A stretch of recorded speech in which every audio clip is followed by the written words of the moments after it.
Welcome to DAX Machina. Join us as we explore the mysteries of this world. Cryptids, monsters, macabre tales, and horror stories abound. Could they be true? Are monsters real?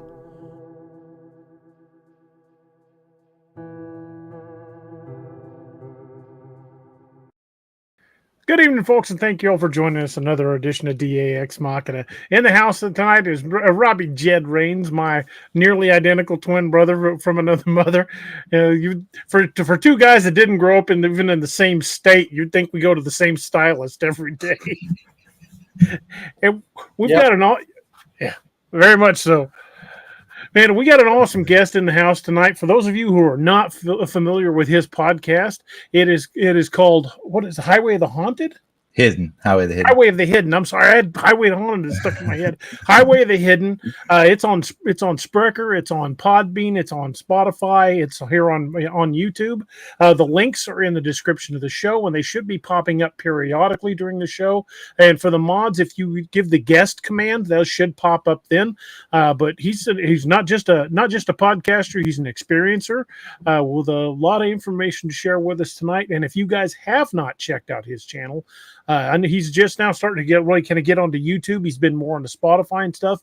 But if you're on Spotify and you listen to podcasts, he's got a backlog, including a couple with me, and probably one going to be over here with Robbie before too terribly long. But you got to go check those out, because if you like what we do here, you're going to love what he does. Brett, tell us a little bit about yourself and what got you started in all this. Well, my name's Brett. I go by Polar Bear. What got me started in it was I had my very own Bigfoot encounter when I was about 10 years old, out deer hunting out in East Texas. I'm from Texas originally.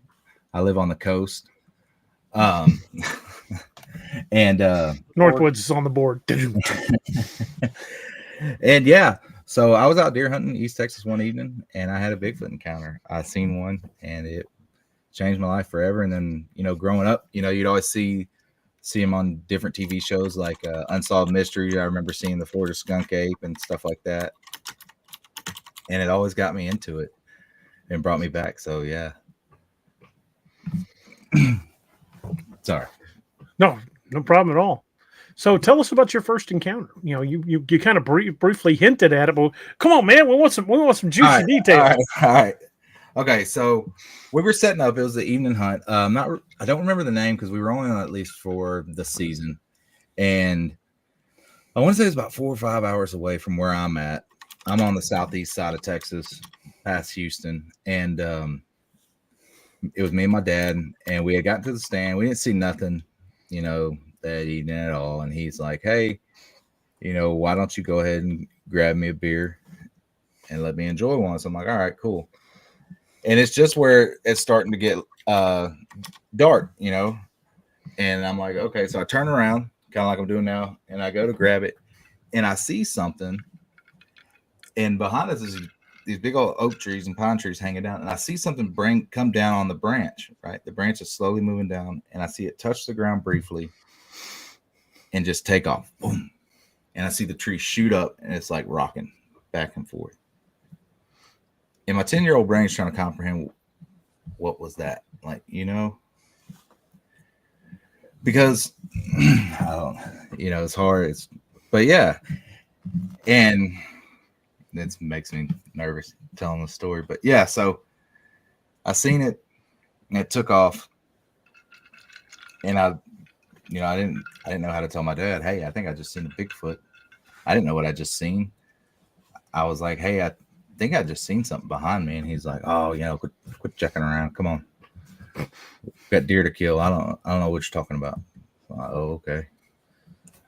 But everything else went as planned. Didn't see nothing else. I didn't. But there would be times, when we would get out there and you go fill the feeder and stuff. You felt like you were being watched, but that was the only. I don't know if I was the only one that ever had the encounter there. I never asked anybody. I didn't. I wasn't old enough to really have that conversation with people. You know what I mean? Mm. But yeah, and it just, I remember vividly turning around and seeing the tree come down. And then when it let go, the tree shot back up and it took off running, and 2 legs within I'd say the whole encounter was like 10 seconds, but it felt like eternity. And then it was gone. And I didn't get to ask my dad, later on in life, but that was my Bigfoot encounter. And how old were you? 10. You were 10. Well, you were about the same age. Well, Robbie, you were what, 8 or 9 when you had your encounter? 8 or 9, yeah. Yeah, that leaves a mark on a kid. And I think that's what really brought me into it, as I got older and I started understanding what I seen, and I realized I wasn't the only one, that's seen that. But at first I thought, man, that's not real. Why is there gorilla out here? Is there a zoo nearby? Did one escape? And that's what changed me, I think, forever. That really made me. It was the wild man of Borneo, like they used to always play. The circus train derailed and the wild man of Borneo escaped. Right. And I think that's what brought me into it and got me, and it just kept growing from there. Do you, even now, and I can speak from my own experience, and I'm pretty sure Robbie's going to know where what I'm hitting with this. But even now, when you're out in the woods, do you just kind of half expect to see that? Yeah. Even now, I get chills, man. Like sometimes walking to my stand at night, and I know there's probably nothing there, but I'm like, or not at night, sorry, in the mornings, I just look around and I'm like, man, there's something following me, and it's probably nothing. It's probably just my mind, but you never shake that feeling again of being watched, Yeah, because once you've kind of opened your mind up to them being there, it's no longer a question of, well, maybe they're out there. But once you've actually seen something, and you can no longer, second guess your own brain. Oh, no, I'm just making things up. Once you know it's out there, yeah, different sounds and silences, especially the silences, take a whole new meaning. Yeah. And because I've been, being a deer hunter, and y'all hunt, and you've been in the woods when a predator comes through, right? The whole woods go silent. And I've been there. That's an unnerving feeling too. It is, and I've had it happen. Like a bobcat will come in the area, and the woods will go silent, and it's like, man, and you're looking around like, oh man, is Bigfoot here or something fixing to happen? And just be a bobcat coming across your right away, but still, it's still a feeling of, am I about to see something cool? Am I about to take a picture of it? Am I about to be that guy that everybody starts judging? Tell me, but where I'm at, where I live, they said in 2015 they had, they're thinking it was an actual Bigfoot, but the people who reported it, so they reported it on the news, and the news said, oh, it was a monkey somehow escaped, and nobody knows where it went or where it came from. But the people, when they explain the encounter, you can watch the news interview on TV, and they said he was bent down in their trash can, which, we have the tall, like they're probably like 5 foot tall trash can, but he was bent down over it, and he was digging in the trash can, pulling stuff out and eating it. And they screamed, "Hey, what are you doing?" And he stood up like a man and took off running on 2 legs. And they're like, "Man, that was the wildest monkey you've ever seen." They're like, "No, I don't think it was a monkey." And they're like, "Yeah, it was a monkey. That's what you've seen." They're like, "Oh, yeah, okay, cool." Or they'll try to say, "You just saw a bear, dude. I know what a freaking bear looks like." If you've seen a bear down here, yeah, people are coming with you. They're gonna find it. I'm pure Ozarks hillbilly. I've been seeing animals in the wild since I was a kid. I know what a damn bear looks like. Right? Yeah, and that's because I'm always looking around for like sightings in my area. I'm always looking to say, "Oh man, I wonder if anybody's seen anything," because it's coastal plains is where I'm at, but they have sightings. There's sightings in every state. I mean, yeah, even in the desert, there's sightings. Yeah, and when Harvey hit, they found 18-inch long footprints down here. And I was trying to get down there to go see them, but they wouldn't let me go look. So they told me no, I couldn't go in the area. So I was kind of upset about that. But I read one account. I can't remember what town it was. It was near Corpus Christi, but it wasn't Corpus Christi itself. And it said a guy went out early morning along the beach to metal detect and found a bunch of empty like mussel shells and tons of big tracks. He said they'd been out there well before dawn looking for, I guess, clams or whatever they are Yeah. in the shallows. And he said when he was walking through, there were shells everywhere and big footprints. Yeah. And I asked him, I asked the guy, I said, well, what'd you do? He's like, well, I decided it was probably a good day to metal detect somewhere else. Right. Yeah. Get out of there. Don't hang out over there. Because I didn't stick around. I didn't want to see what made those tracks. And that, and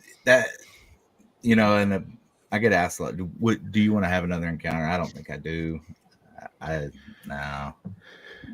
I'm kind of the opposite. I don't necessarily want to have a violent encounter, but me and Robbie and Doc and my son Noah and Steve, we're the idiots that go out and look. Yeah. I mean, if there's a lot of sightings in one particular area, we'll go. I mean, I'll go. I would go look if it happens by accident, but I don't know if I'll go look. I want to see prints. I want to see the stuff, but I don't know if I want to be like, because my luck, I'll walk up and he'll be boom, like 2 feet from me, and I'm like, oh, okay, well here we are. Now what do I do? Oh, yeah, that kind of happened to us, didn't it, DA? That'll be my luck, or it'll be a gugway or something, and I'll be like, oh yeah, not getting out of here. Well, some of the places we've gone, the situation turned no pun intended, but the situation turned hairy pretty fast. Or maybe a little bit of back up, boys. Back up, boys. And Robbie and I about got ourselves cut off. We were going to investigate what Doc was seeing on thermal, and while we were walking toward it, another one was moving to flank us and cut us off from the car. And Doc's like, boys, back up, back up, back up. Yeah, get out of there as fast as you can.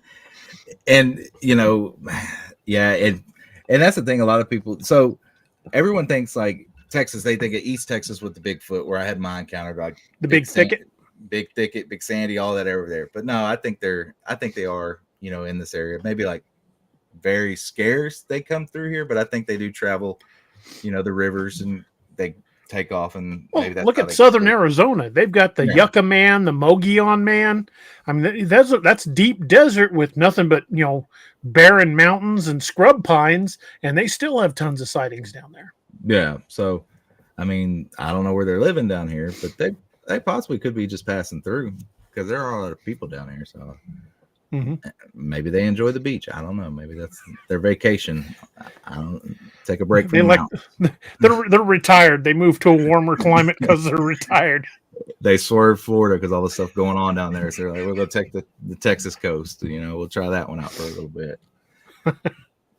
But yeah, you don't get a lot of Bigfoot sightings at like South Padre Island. They're usually in the middle of nowhere. I mean, yeah, it's usually where nobody really wants to go. But who knows, But the one thing, talking on the cryptid subject, the one thing, and I always say this, and me and you have talked about it, I think like I'm really into, but I don't know if I do want to see it. But then some days I'm like, I do kind of want to see it, would be a dogman. I think I want to come across one just once, just driving though, not like stop and see one, but driving and see one. Yeah, it changes things. It changes your perspective. Yeah. And because I've had Bigfoot experiences since I was a kid.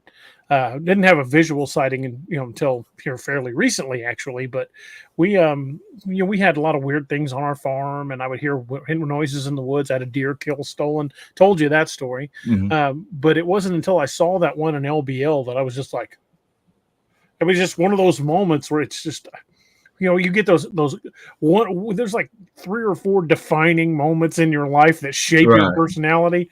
Well, that one, I was already pretty damn paranoid, but I'm now one of the most paranoid sons of bitches on the planet. That one really changed forever. I don't check my mail without a handgun on now. I'm with you, man. I try not to go anywhere, especially if I'm going in the woods. If it's a new woods, because you don't know. I mean, you don't know what's out there. Got me a new backpack gun. Looking forward to playing with that. What'd you get? Oh, it's a Kel-Tec Sub 2K. Oh yeah, those are nice. Yeah, I got me a new one. I got me a new EDC myself. Yeah, that's my grab and go for the bag gun now. Yeah, I got a nice little bag gun, but don't like telling people what it is because then they think I'm spoiled. But I worked hard for it. Yeah, definitely. But It's one of the higher end models of AO. Nice. Yeah. Nothing wrong with that, brother. No, it's my pride and joy. But Oh, yeah. but yeah. I've had and paranormal is another thing I've done. I've had a lot of paranormal experiences. That's a lot of things that shaped me that really got a lot of this going. The Highway of the Hidden. I had a recent paranormal encounter, like probably 2 years ago. But yeah, before my son was born in Fredericksburg, doing a ghost walk of all things. We avoided the haunted place. They said, "Oh, the jail's where it's at. It's where all the ghosts are at." No, it was right there.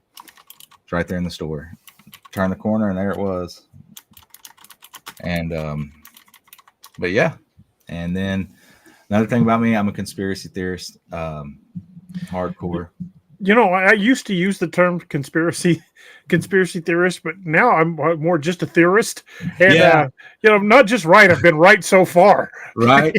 I try to say truth seeker. Because most conspiracy theories are now solidly in the current events category.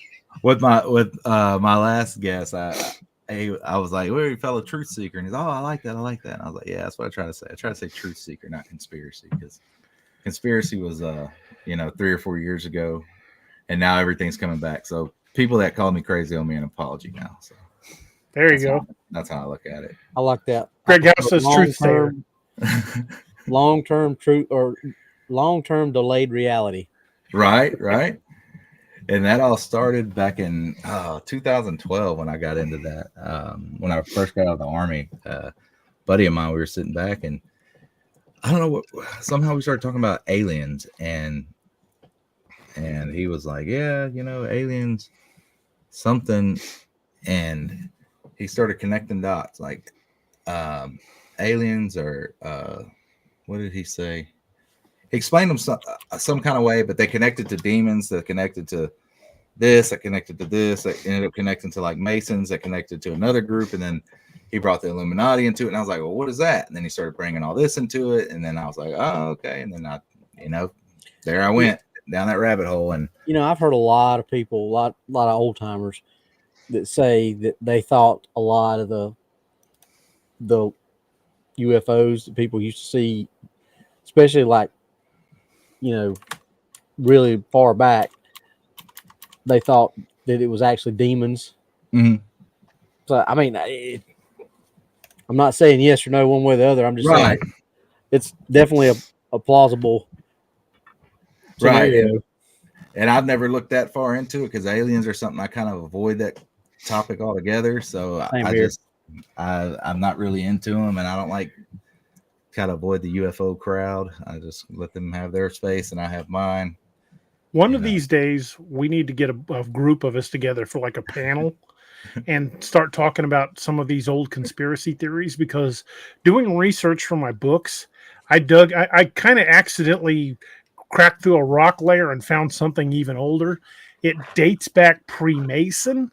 It dates back to the same time as the Templars, and actually was considered a dark offshoot of early Templars. It was called Die Ordnung von Tod und Wiedergeburt, the Order of Death and Rebirth. Oh, I was about to say that sounds really familiar, but yeah, I used them in the book. I was about to say, it was a real thing. I like that. It was an order of necromancers that was trying to keep themselves alive for eternity. See, I believe Doc Jed and Gideon was talking about that. yeah, right. Die Ordnung von Tod und Wiedergeburt. That's what The Order of Death and Rebirth. I had one guy, and we were talking, and he was stuck on the same subject, and he was stuck on the same thing. And I said, "Dude, there's so much more out there that you need to dive into." And he's like, "No, this is it. I'm like, "No, you need to. There's more out there than just this is what." And I was like, "You're right here in this rabbit hole. You need to go 20 different tunnels. You're not even trying to go down right now. You're lost in the sauce, my friend." And I always tell people though, I'm like, "Look, before we fire this conversation up, this truth serum I'm about to hit you with, how do you like your life as it is now? Because once you start, ain't no going back. Once you look past the curtain, man, Yeah, that's it. It's not easy to go back. Yeah, once the Nothing's the switch is same. flipped, we've said it many times. Once the switch is flipped, That's it. There's Yeah. nothing else.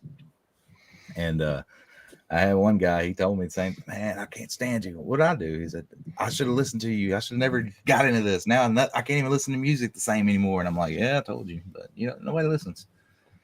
But yeah, that's pretty much me, man. That's my big three: cryptids, conspiracies, and paranormal. So that's what I'm into. That's what I like a lot. And Well, you'll find plenty of that around here. oh yeah. I like to watch y'all's podcasts and get into that. And yeah, that's We cover a wide range of subjects, and sometimes we even stick to one. yeah. And, On rare occasion, it does happen. and me, I try to and I try to get my guests. I try to the ones, and I try to tell them I take all walks of life. Whatever you want to talk about, we'll talk about. If you want to get into it, it's laid back. That's fine. We've had plenty of guests on the show that we don't necessarily agree, but we don't have to. We're giving them an opportunity to talk about whatever it is they've experienced or what it is they believe in.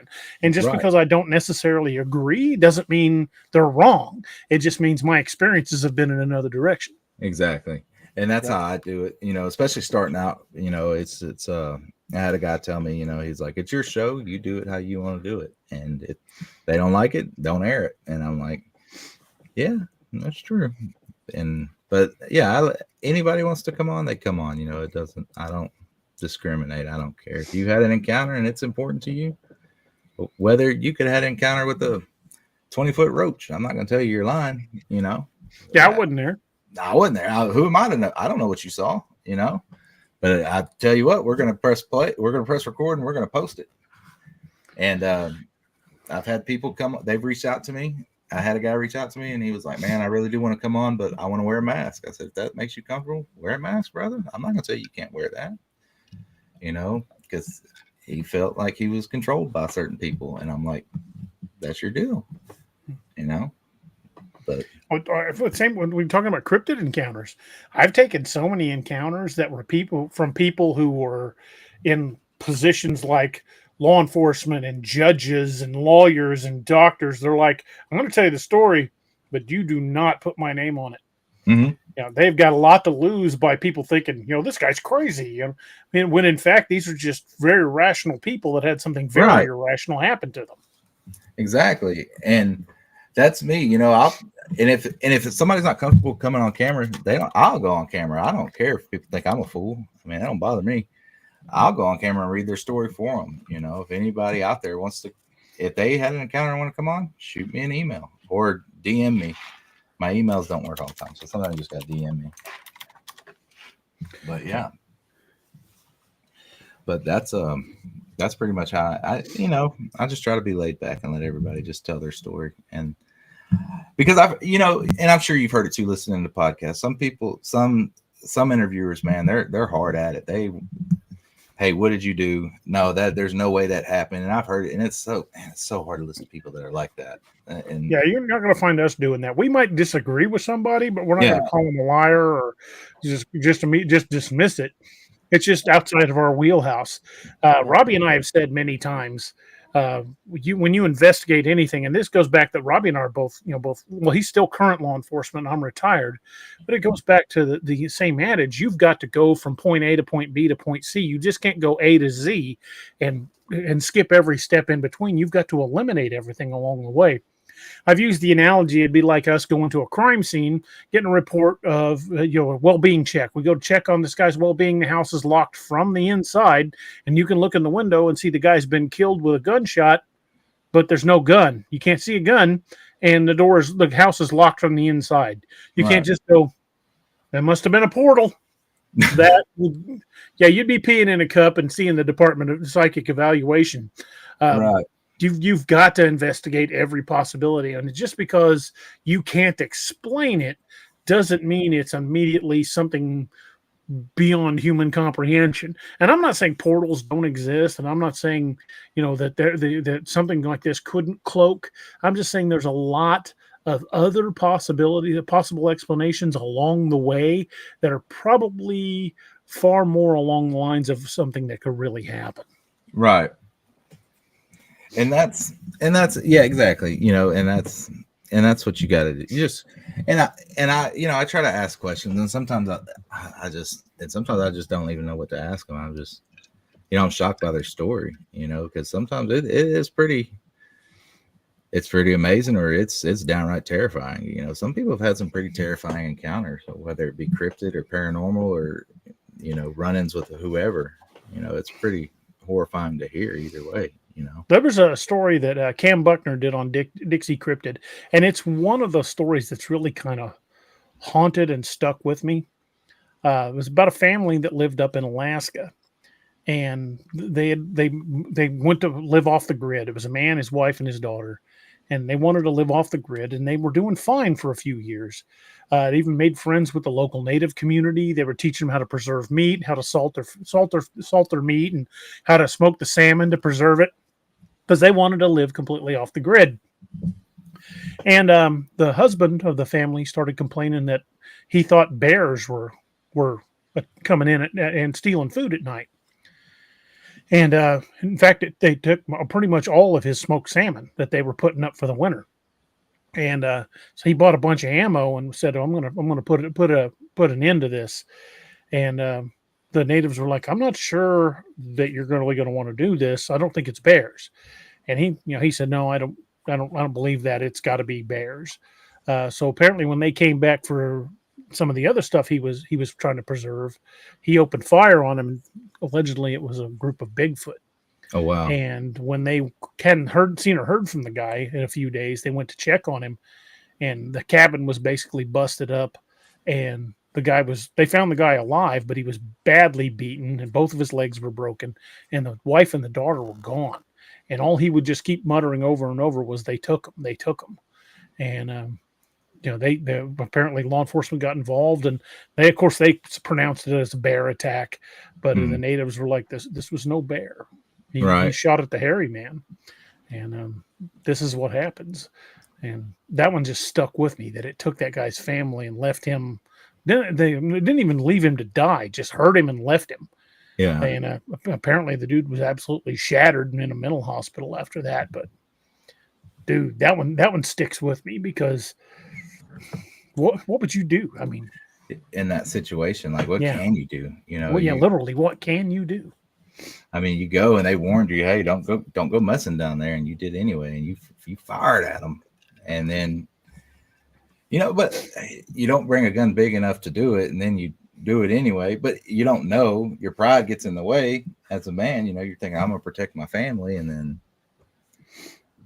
you think it's bears, and they all stand up, and you're like, oh wow, these things are 10 foot tall. And they say the Bigfoot in Alaska, from what I've read and heard, they're huge. They're bigger. They're bigger and a lot more aggressive than the ones down here. Yeah.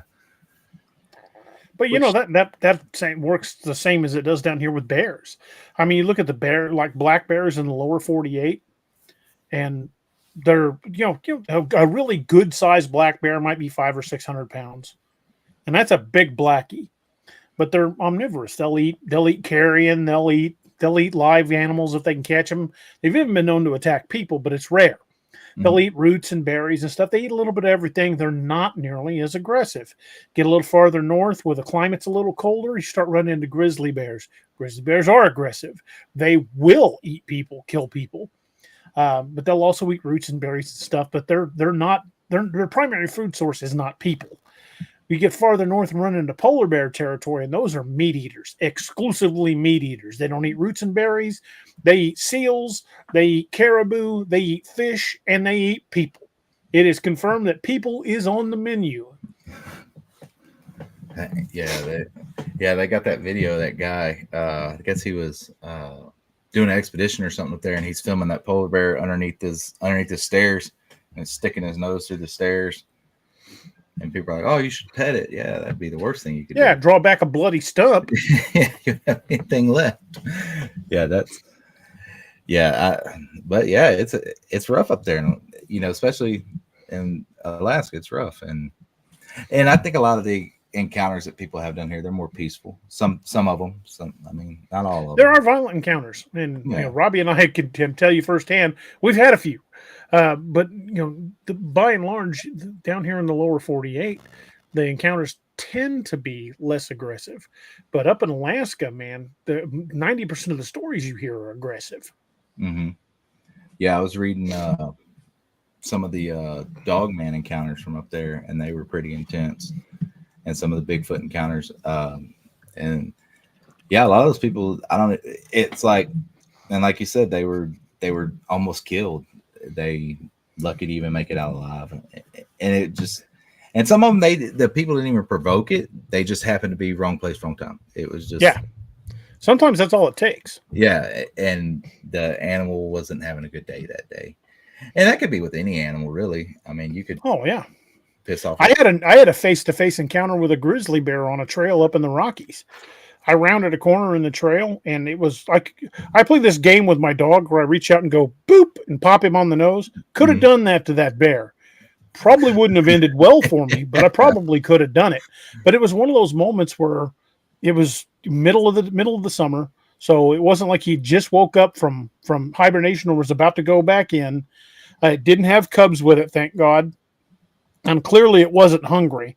But we had that kind of meeting of the minds where no words were spoken, but my face said, "Oh shit, a bear," and its face said, "Oh shit, a human," and we kind of went our opposite directions.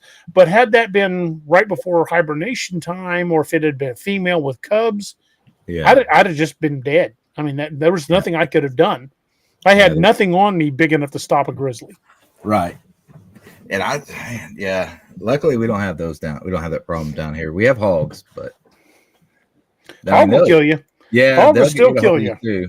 They'll tree you for sure, and they'll wait. They've been known to wait for you to come out of the tree, which is wild. But yeah, That's why if I'm going hog hunting, it's going to be with something big enough to get the job done. Yeah, because a lot of them, they'll sit there and they wait on you, and they're bullies, man. They bully everything.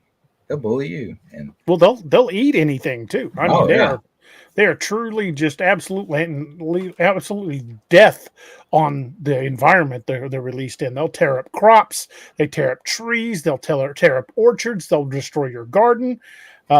Any animals you've got, if they can run them down, they're going to eat them. These things are just killing machines, and they're good at it. Oh yeah, and like you said, they don't care if it's alive or dead, how long it's been dead. They'll eat it if they can get it. They'll.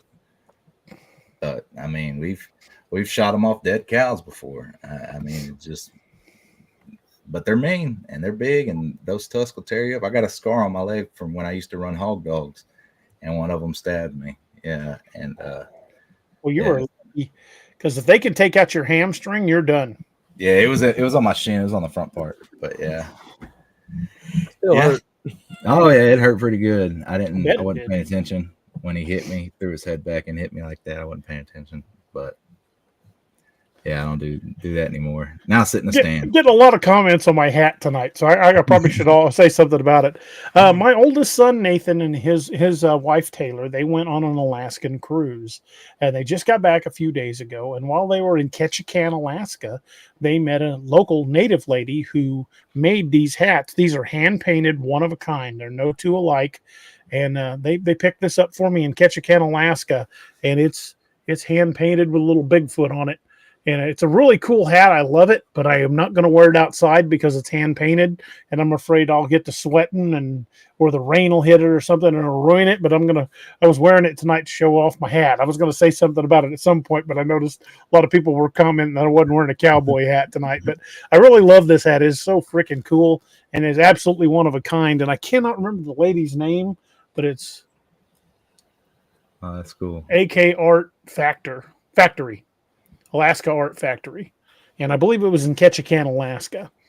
And they got one for each of them. Nathan got one with an elk, and Taylor got one. I think it has an owl on it or a bird. I can't remember what's on hers, but they're all hand painted, and no two of them will ever be alike.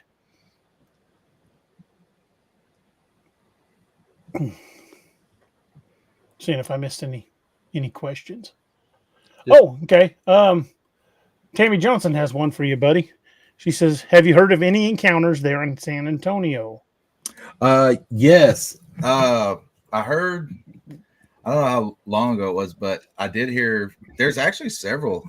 You'd be surprised if they're in the hill country.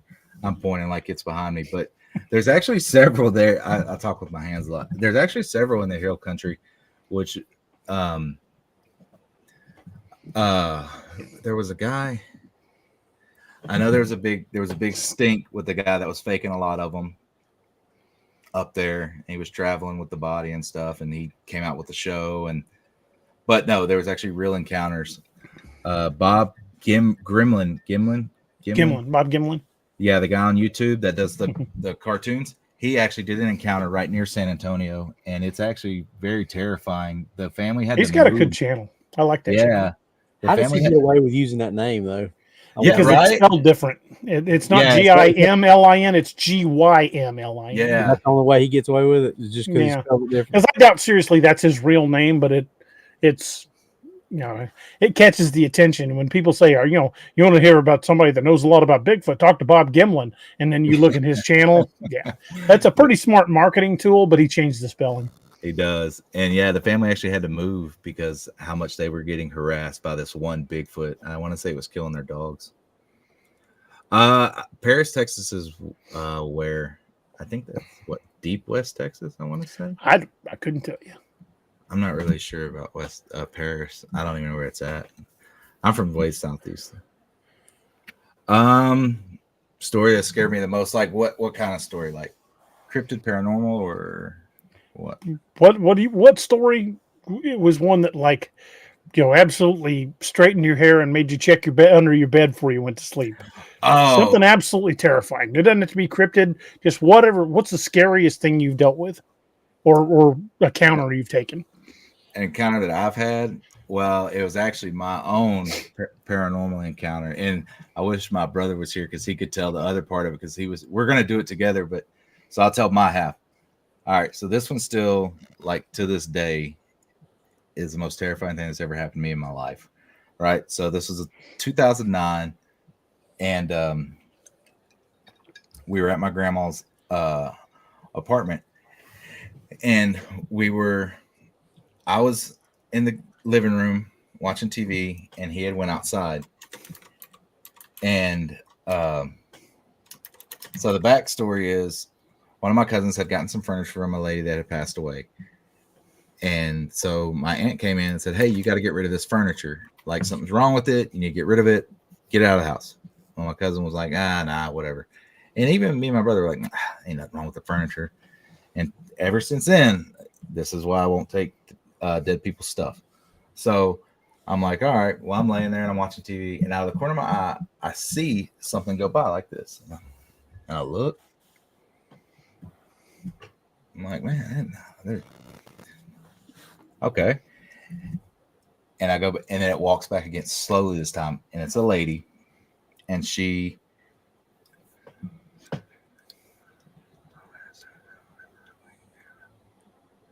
Oh, yeah. Hold on, I'll come back to that comment. And so she comes by slowly, right? And she's not see-through, but she's white. She has this short brown hair and these huge brown eyes, and you could see everything. She's staring at me.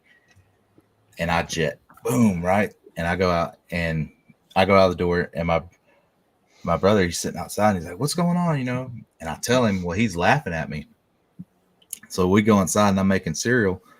Well, he comes around and he scares me. And I'm like, whatever, And he sits down and he goes, "F this," out of nowhere, like 5 minutes later. And he takes off running. And the lady comes around, same lady comes around, and she's reaching for him and she's trying to grab him.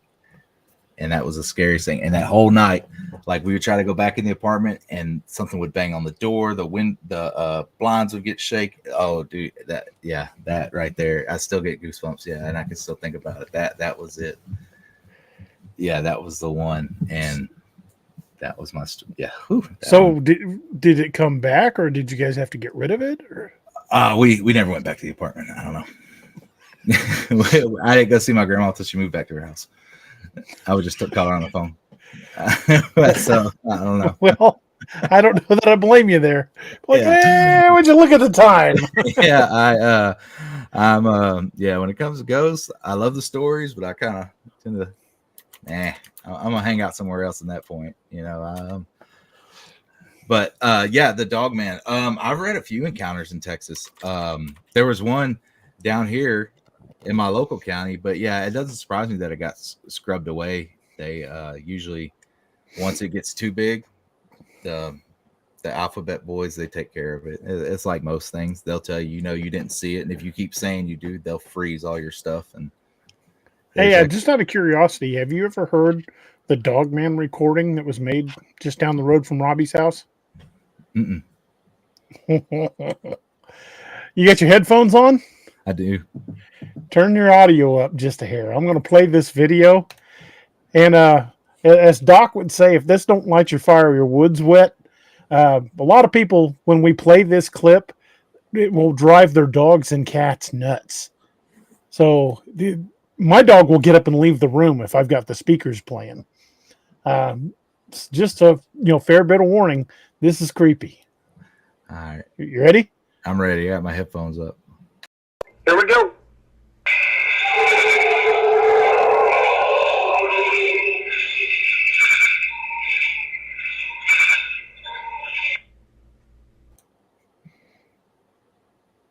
That was recorded on a Ring doorbell camera about 5 miles from Robbie's house. Oh my God. Yeah, that. Dude, that. I think you rendered him speechless, DA. Yeah, what? Let me play it again? Yeah, one more time. Okay, here we go. You ready? Yeah. Okay, here we go. Here we go.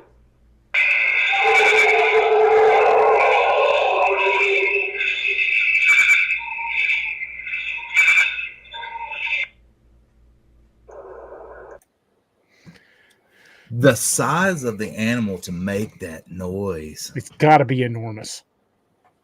That's a deep, like, wow. And as you can tell, that was me at the beginning going, here we go. Yeah. Because it was a longer clip with a lot of other background noise before the howl. And I took that clip and was cutting it out and didn't realize my mic was hot when I made that clip. I'm like, all right, here we go. And I played that. But so that's me, but just me being an idiot. That is crazy. But man, yeah, that's like when they caught the what was it? The Ohio owl? Yeah, in the 90s. That's like, or was it the 90s or early 2000s? Early 2000s, I believe it was. But yeah, that is crazy. The dog. Wow. Yeah, because that's imagine being in the woods and if you heard that at night, yeah, you're going. You home. can feel the power in that. Even through the headphones. We were going to have Robbie and Doc here this last week, and we were going to go play that in the woods. I've got a really powerful Bose Bluetooth speaker that we're going to use because it's got such clear sound. But since they weren't here, I didn't have the balls to go do it by myself. Right. I don't blame. I want some other guns there when I play that. Yeah, you need a couple guns. Yeah, I wouldn't go by myself. You got to at least be in a triangle. 3 back to back with some headlamps. You can't be by yourself. No, be like well, the night we went down to Moon Valley, me, Robbie, Doc, and my son Noah, we did. I did a few tongue pops, which I firmly believe that a lot of what they call wood knocks from Bigfoot are tongue pops, there, like that. And I can do that really loud. So I did that a few times and didn't really get a response down in Moon Valley. And we'd hear something, but it was way far off. And then, what else? What do we do after that, Robbie? Was that the owl after that? You did the tongue clicks. Then Doc did the owl call. Then I did. And Doc did an owl call that's not from this area. He did a West Coast owl. So it was not an owl from our area. Let me go ahead. Go ahead, Robbie. He did the owl. Then I did the whoop. Then I did what I did. He did a wolf that I probably shouldn't have did. And immediately after the wolf howl, we got an immediate response. And that's when they started coming in on us. And Doc was on the thermal, and he's like, I got 2 heat signatures because we were parked on a concrete slab bridge in the middle of the Niagara River. And he was pointing to the west side of the river and was saying, I got 2 things on thermal over here that are kind of creeping around past us. So Robbie and I started that way. And Doc was in the middle of the bridge with the vehicle and my son Noah, and Noah had a rifle out and was covering Doc. But me and Robbie started heading over there, and we got about, I don't know, 40, 50 yards from the truck. And we were approaching that spot, and Doc goes, yeah, they're right there. I can see the heat signatures. And I had a headlamp on. I said, I'm going to light them up. So he turned off the thermal so I wouldn't blind him. And I flipped on that headlamp, and we both immediately saw two large, shoulders and like the sloped head duck back behind the tree. So Robbie and I are excited. We're like, holy crap. And that's when Doc goes, turn your light off. I turn my light off, and he goes, you got one flanking you. It's coming around behind you. Back up, back up. And it was coming through the trees, through the other parking area, trying to get between us and Doc and Noah. And it almost did it. And at that point, Robbie's pointing his pistol one direction, and I'm pointing at that parking area. And I got my hand on his shoulder, like, all right, you guide. I'm not even looking. I'm watching over here. We start backing up, and Doc and Noah are like, get over here, get over here. And those were dogmen or Bigfoot? Well, we believe they're Bigfoot. We believe it was the howl that pissed them off, and they came in. Oh, yeah, because the Territory thing. Yeah. And they came in fast after that. Yeah, because they were probably like, hold on, now there's some dogmen creeping around here. They're going to handle this business. Bryce asked me if I could do that pop again.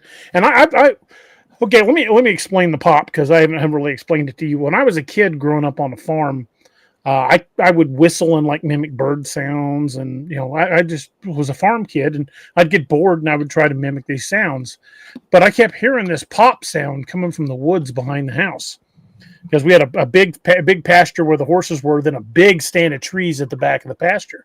And in the evenings, I would hear this popping sound, and it wasn't a bird, and it wasn't any animal I knew what it was. And I would try to duplicate it, like make like hit a baseball bat against a tree or something and stuff like that, but it was never the same. So I started popping my tongue, and discovered that I could do it pretty loud. And after that, I would get a response. I would go out there right at dusk and pop my tongue, and I would get a response. And that years later put together with, people, what they talked about, about wood docs and stuff. It really led me to believe that we may very well have learned something about their communication patterns, because I can't tell you the number of times I've made a call like that and immediately gotten a response. And I'm pretty sure Bigfoot's not out there walking around with a Louisville Slugger waiting a Morse code back to you. So they've got to be able to make it back quick. So it leads me to think that they probably do a lot of it with their mouth, and that since we also believe that they're not necessarily purely nocturnal, but they also spend a lot of time below ground, that it may be used for echolocation. So you said, they think they spend time underground now? Is that oh yeah, we definitely believe that they spend time. Look at the cave systems, and if you look at the missing 411, the maps of the missing 411, and you overlay that with maps of known cave systems, it matches perfectly. Oh, that's pretty cool. Yeah, for some reason when you said underground, I'm thinking like the Vietnam tunnels, like they burrow down. I don't. My brain went somewhere else. No, yeah, natural caves. Yeah, like caves. That makes sense. Yeah.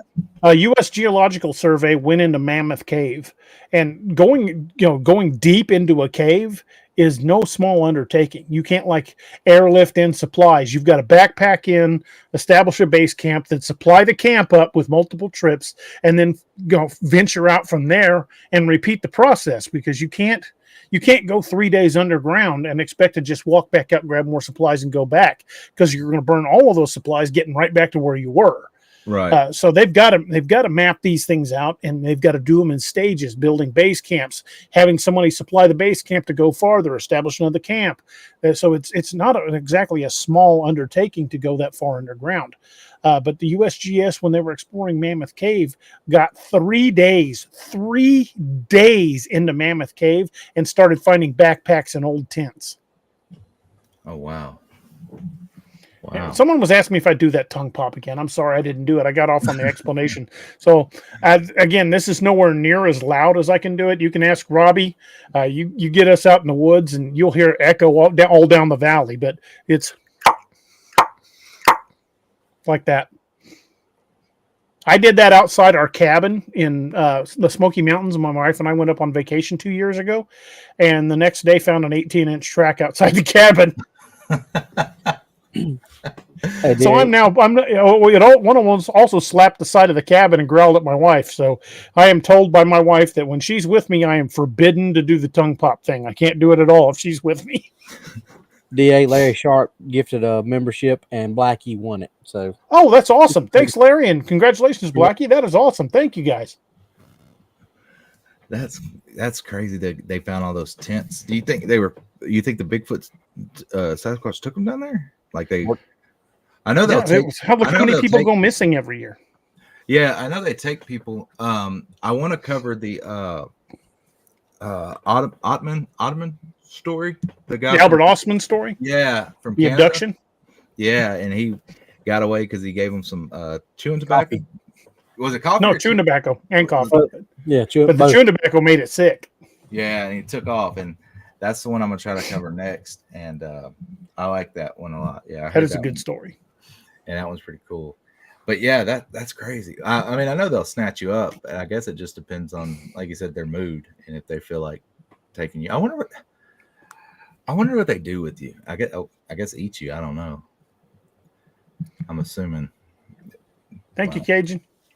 I would assume that's what it is. They're either, in cases of some women, like I think some of them may be taken for a lonely male, because the Native American stories, there's a lot of them talk about women being abducted and in a few cases wandering back into camp months later pregnant.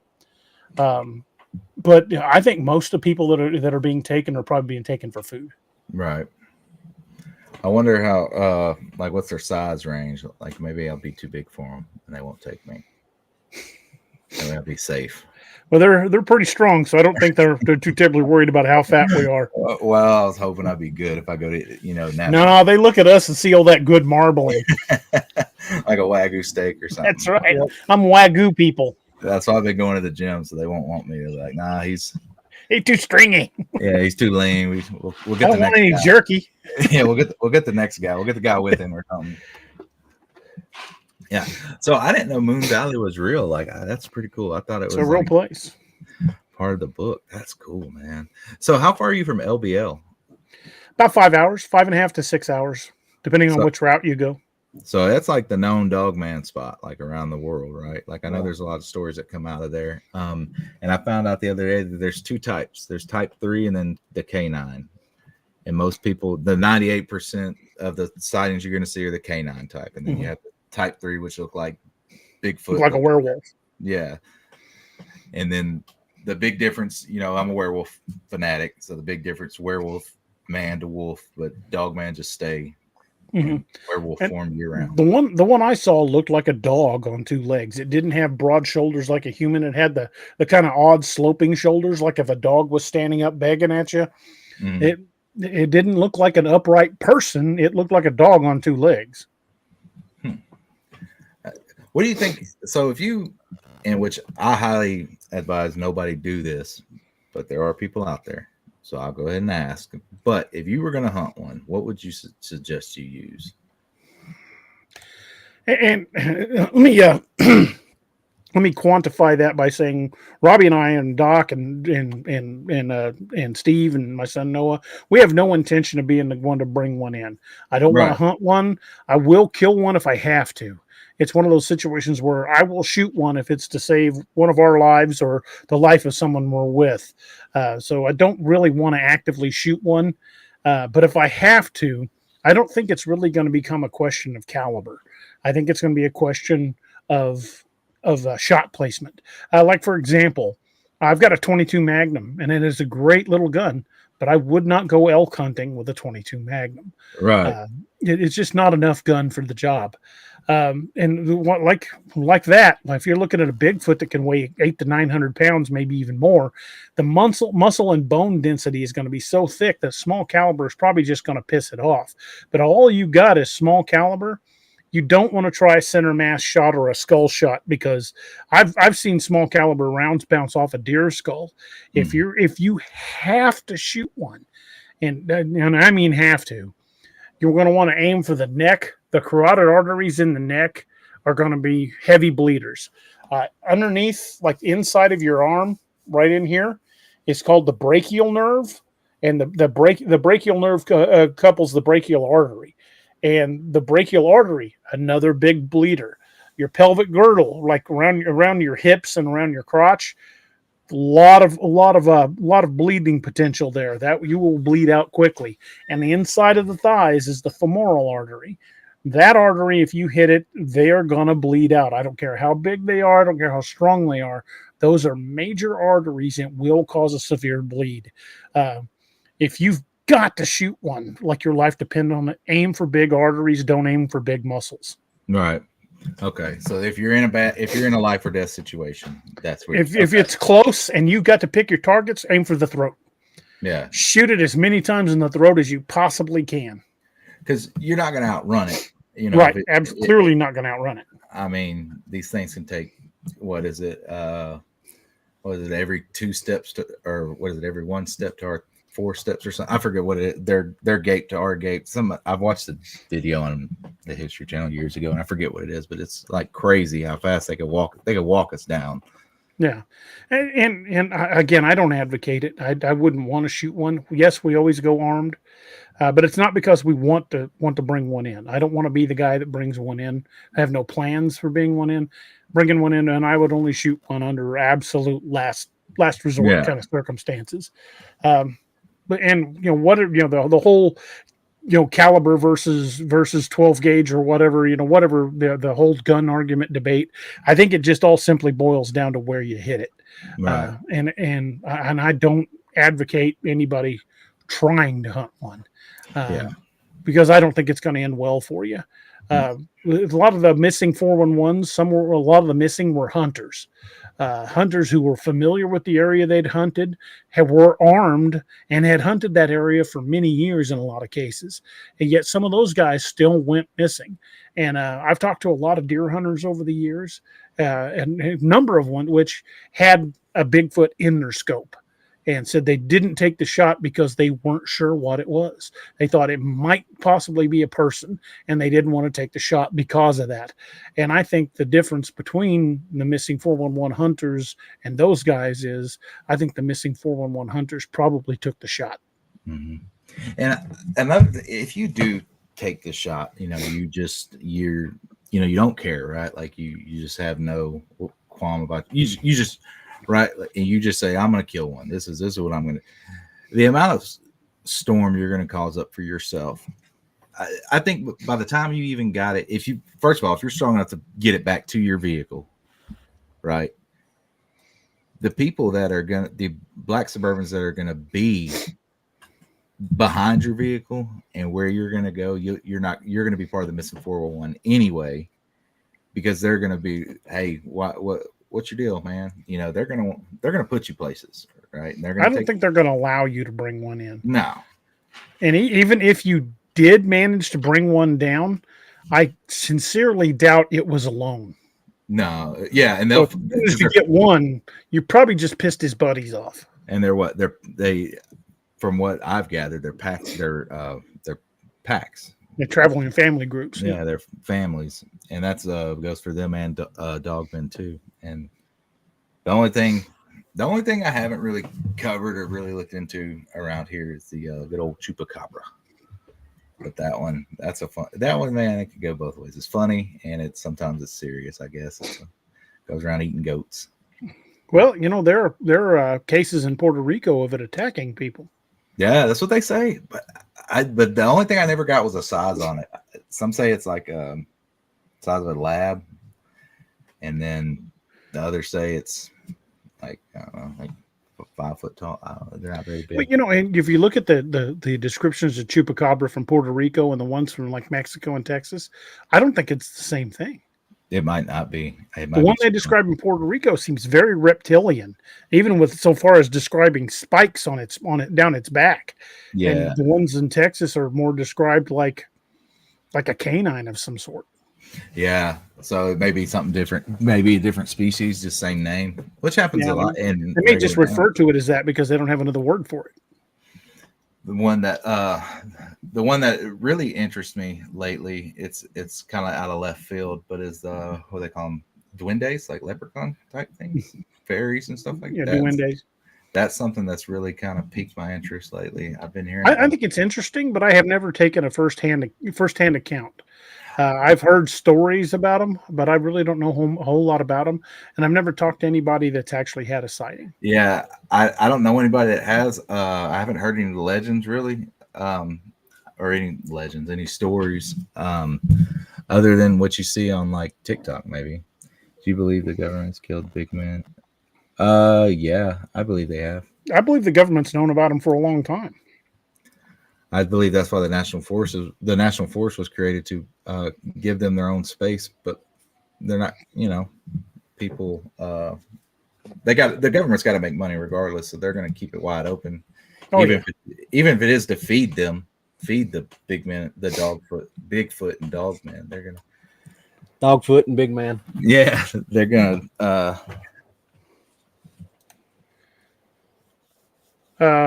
Mara Rod says, I'm from Puerto Rico, and that was a big iguana, and the lady may have been drinking.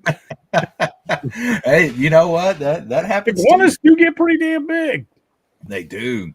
They were talking about them when I was in the Army. They said that we had some guys that were not in Guantanamo Bay, but patrolling down there.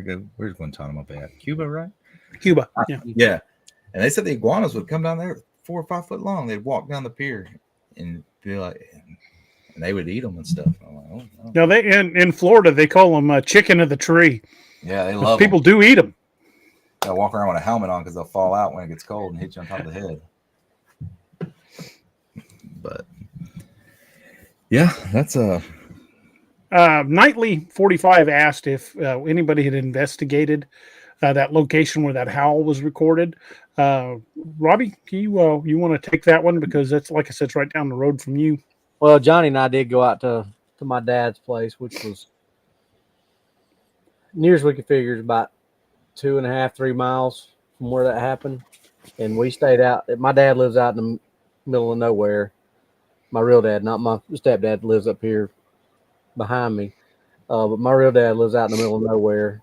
I mean, his nearest his nearest neighbor is about 4.5 miles away. And he pretty much lives on top of a mountain. What's up, Sentinel? And you never know where you're going to get an idea, Bryce. You just got to be listening and ready to catch them. Sentinel's in the house. What's up, Sentinel? So we went out there and we stayed about 2.5, 3 hours. Did some call blasting, some stuff like that. We never heard anything. So it could have been one of those cases where the recording that was made was just a right place, right time kind of thing. It might have just been moving through the area. But then again, you've got what, and oddly enough, we've got a Table Rock Lake just right down the road from us, and Robbie's got a Table Rock Lake just right down the road from him. It might be out past what do you call the horse pasture up toward Table Rock? Mm-hmm. Rock. That's a big area out there with a lot of forest. That's right around where the howl came from, which I mean that's why that was listed that way in the first book, because a lot of that howl and that area and the things that were come up there, that's where all that came from.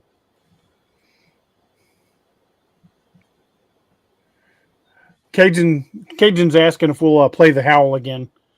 Hey, super chat from Sentinel. Thank you, brother. All right, Cajun, I'll play the howl for you one more time. Y'all ready? I'm ready. Here we go. Here we go.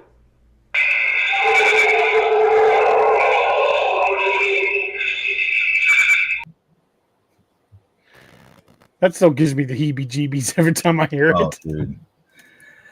I live out in the woods, so I'm like, man, my luck. I'm walk off the porch and hear that. I'm gonna have to send y'all a sternly worded email. Hey, dude, if I heard that, if we'd have heard that in Moon Valley, I don't think I'd ever go back. Right, I'd move tomorrow. DA, did you see little Patty's comment? Mm-mm. You don't have to voice anything, but just look at it.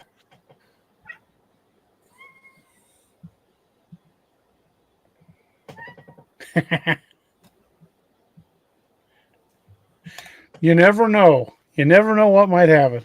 Stranger things have happened. Very much so. I was going to say something completely. Richie Evans says, real question, do anyone have any real footage of Dogman or pictures? I think we do. I think we captured it at Combs Ferry. Have I shown you those images, Brett? No, I'd love to see them though. Let me pull those up real quick.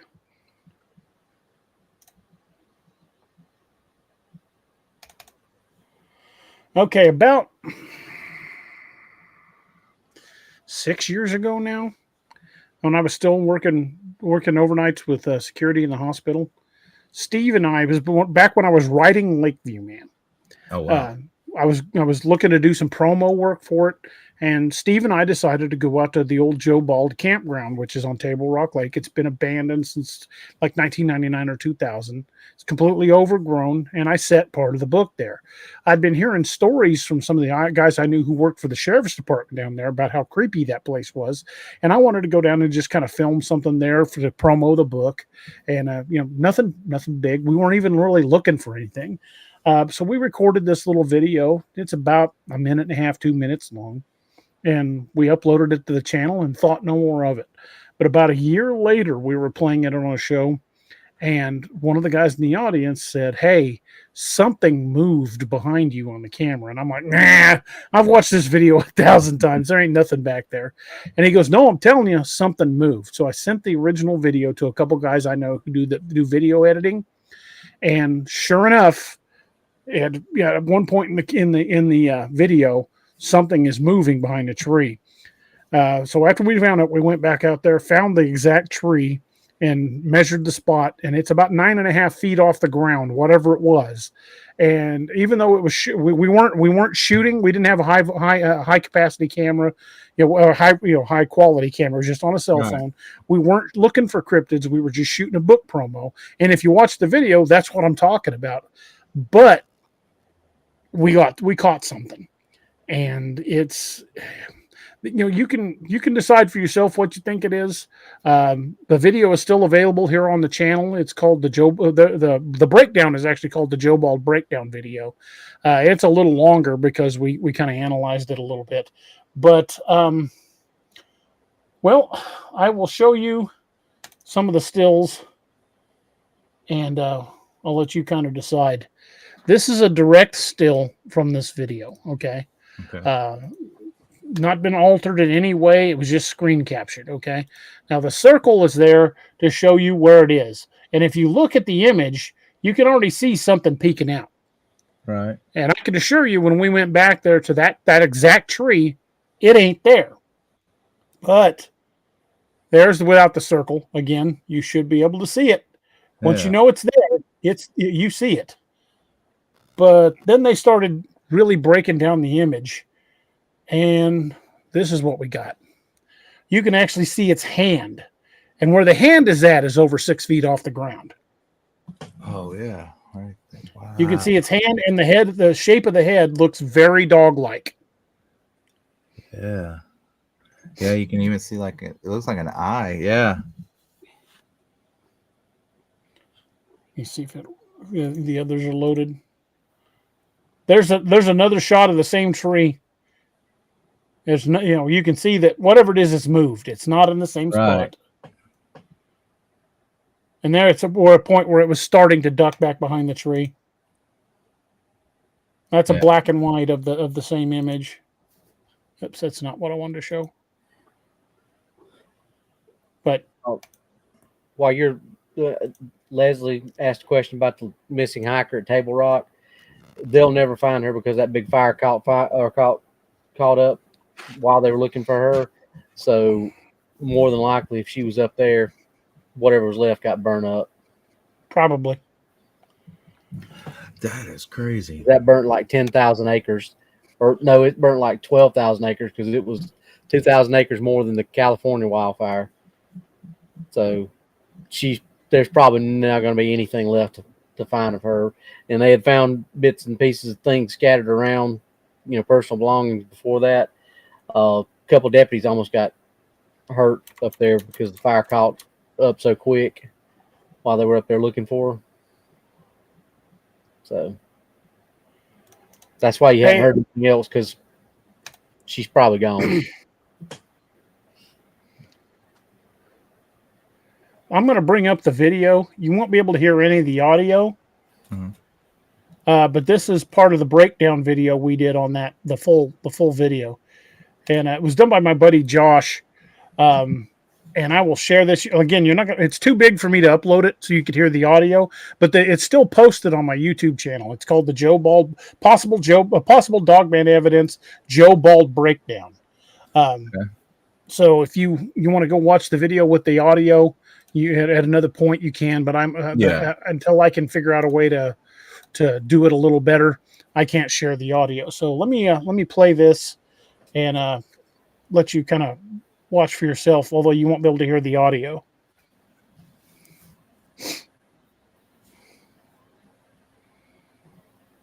And there's me. I had one of my duty flashlight. That's a 3500 lumen light, so when it lights up the area, it lights it up pretty damn well. Very bright light. You know, I think I'm wearing this same shirt that I was wearing that night. It does look like it, don't it? I got the same Dark Angel shirt on I had on that night. How weird is that?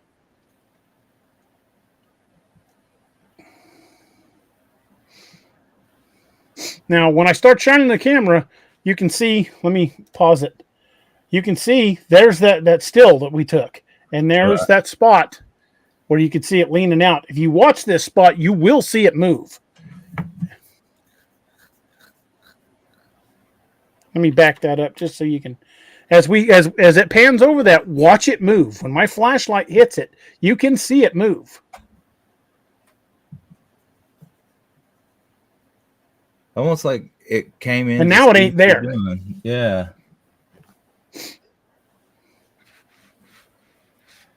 That's the other side of the parking area where we're at. You'll see a lot of eye shine in this video too. We were there.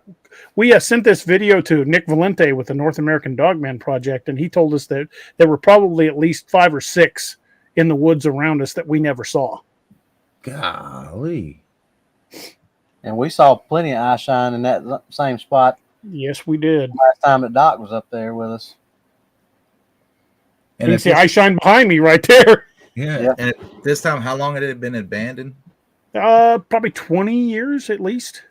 Oh wow, yeah, and there's eye shine right behind you, and that's how there's trees about 30 feet behind me, and that's what you're seeing is eye shine in those trees. And I never noticed any of this until I watched it years later. Yeah, this is more the breakdown. Yeah, we didn't notice it at first either. Now, here we go. Look above the bridge.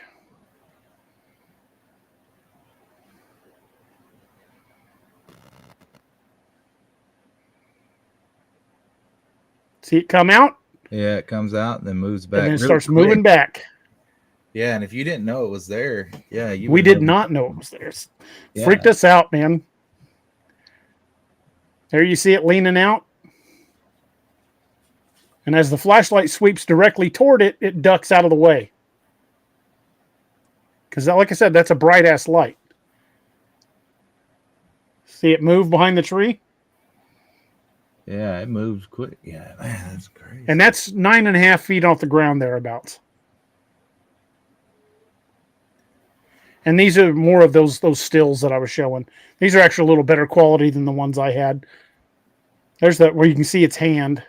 You see its hand wrapped around the bottom of the tree. You see its hand again there as the head's starting to duck back.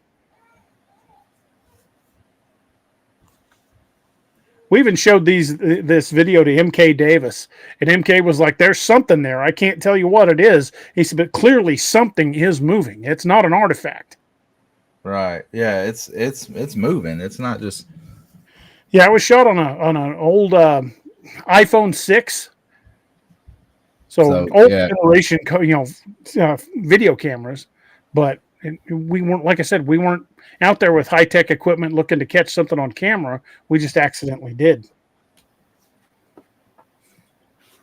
That's wild. Yeah, that blows my mind. Yeah, and you know what's great? You don't get a lot of dogman activity on camera. You get a lot of Bigfoot, but you don't get a lot of dogman.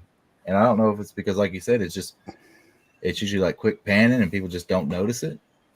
And I think they're very good at hiding. yeah, there's that one video that guy he did in Tennessee years ago. It was on YouTube, and he's filming the woods. And I don't know what he's looking for, but he's filming the woods, and you just barely see two ears come up, and it stands up and drops back down real quick. And it's like a 30-second video. I mean, I don't know if it could be fake, could be just, him, but he doesn't say anything. He just, and that's the only one. I mean, other than, now you got AI, so it's hard to decipher what's real and what's not anyway. Yeah, with the AI, it is very difficult to accept a video at face value. And the only reason I'm accepting this one is we filmed it. Right. And I know there was no chicanery going on. We weren't messing with the video. It was simply a promo for a book. Right. No intention to catch anything else on camera. It wasn't like, hey, we're going to go find a dog man and make money off this. Yeah, so it was just... We did kind of joke about hoping we'd catch a Bigfoot on camera, but we never really seriously thought we were going to catch anything. Yeah, catching a dog man of all things. And that's what's cool, man. It's like, it's usually when you don't expect to see it is when you see it. I guess not cool. It's actually kind of terrifying. It was a little unnerving. You can realize it was that close to us and we didn't have a clue. And Steve had just peed on that tree just a few minutes before. And it's right there. Maybe that's what drew them in, because maybe they smelled the scent and they were who's in their territory, because they're very territorial. And it was like that story I was telling you about. That guy had the Bigfoot problem, and he jumped in his septic tank to get away from them because they were bullying him. So he bought the dogs, and they killed one of them. The other dog ran off, and he had enough, and he ran out. He was going to fight. He was going to fight him, and he was going to fight the Bigfoot. He was taking his last stand. He had his gun, and out of nowhere, his dog comes back, and these two werewolf type creatures come sprinting past him. And they went right after Bigfoot, and they killed him. And he said he found out later they were called dogmen, and they lived peacefully with each other. And I don't know how you live peacefully with them, but he does. And they keep the Bigfoot off his territory, off his property, so he doesn't bother them, and they don't bother him. Dude, that would be such a really weird set of circumstances to find yourself in, because I don't know that I would trust them to defend me. I wouldn't even think that they were necessarily defending him as they are defending their own hunting rights in that area. Right. And I think it's just purely because they outnumbered the two Bigfoot that were there. They outnumbered them, and so that's how they were able to even take the territory, because I think there was three of them. Well, two of them plus that other dog, the regular dog, and they killed I guess they were juvenile Sasquatches. They weren't full-grown adults, but most of the time when the Sasquatches are full-grown, they stay out of the way anyway. What we captured down there at Joe Bald, I personally believe it was a dogman. Now, not everybody sees the same thing, but that's not pareidolia. That is not, somebody saw a pattern in the leaves and drew a red circle around it, and now they claim they got a dogman. It might not be a dogman, but that's what I think it is. Yeah, and you can clearly see whatever it is moving. It is not pareidolia. Yeah, it moves because it's not there when you come back, right? Because if it was, it would have still been there when you pan back. It would have still been there. You still had the same image. It may have shifted a little bit if it was windy, but it wouldn't have. And speaking from personal experience, being there, being in Joe Bald and going to Combs Ferry, vibe is totally different. Mm-hmm. What we experienced in Combs Ferry was completely and totally different to what we experienced in Joe Bald every time. Robbie found, what is it, about a 7-inch canine track in Joe Bald? Yep. God, that's a big canine track. That's huge. Good God. Yeah, and oh my God. And it was deep in the ground too. It was like a good almost half-inch impressed into the ground. So it had some weight on it when it came through. It stood there. Yeah. It stood there a while. Where he found it was actually in a hunting blind, a crudely made hunting blind like a bird's nest on its side. And Robbie crouched down inside that hunting blind, and he could open his arms up all the way and not touch the sides. So they, oh man. And I knew right where he was at. And I walked up the game because the hunting blind is on a game trail.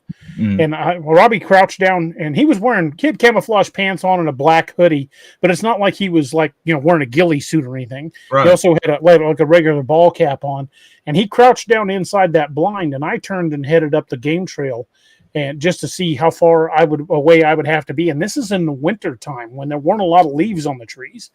I go up that trail and turn around, and I didn't make it even 10 yards before I couldn't see him anymore. And I start walking back down the trail, and I got within 10 feet of it before I could see him. And I knew where he was at. But I'm telling you, if I'd been walking down that trail, especially at night, and I didn't know there was something there, I'd have walked right up on it and never known it was there. Yeah, it just kept on going. Do you think? And I think that's where the night before where it was trying to draw us to. Maybe it was trying to get you to 100%. come to it. They were hunting. They were hunting you. Because we were seeing I think we were on the menu that night. I really do. We were seeing eye shine up in a tree, about eight or so feet up in the tree. I start, and Dio's like, I don't see it no more. I don't hear it. I said, it's still here. Right? You said something. You said, I think it's gone. Yes, I think it's gone. I said, no, it's not gone. I said, it's right over there somewhere. And I start walking down that game trail, walking towards it. This was the night. He was literally walking right toward where it was hiding. Yeah, this is the night the Robbie Wrangler was born. Because Noah got the job title of the Robbie Wrangler. He was like, no, come on. You need to get back here. You're getting a little too far away from the group. Noah said, we talked about it afterwards. He said he just got that feeling. He was just like, he said something ain't right, because all three of us cleared leather that night. Mm-hmm. We all got that feeling. Yeah, that you're not alone, and that's not a good feeling to have in the woods, especially at night when you can't. But like he was saying, when we were over in Combs Ferry, it was different. It was a different feeling. Yes, we had a lot of activity in Combs Ferry, but I don't think it was there until the very end did I really feel threatened when we were trying to pull out. And but it was not. It wasn't like in Joe Bald. In Joe Bald, I definitely think there's Dogman over there, but I don't think it was Dogman in Combs Ferry. I think it was Bigfoot. Because not to really to dodge the issue. I'll just tell you the story.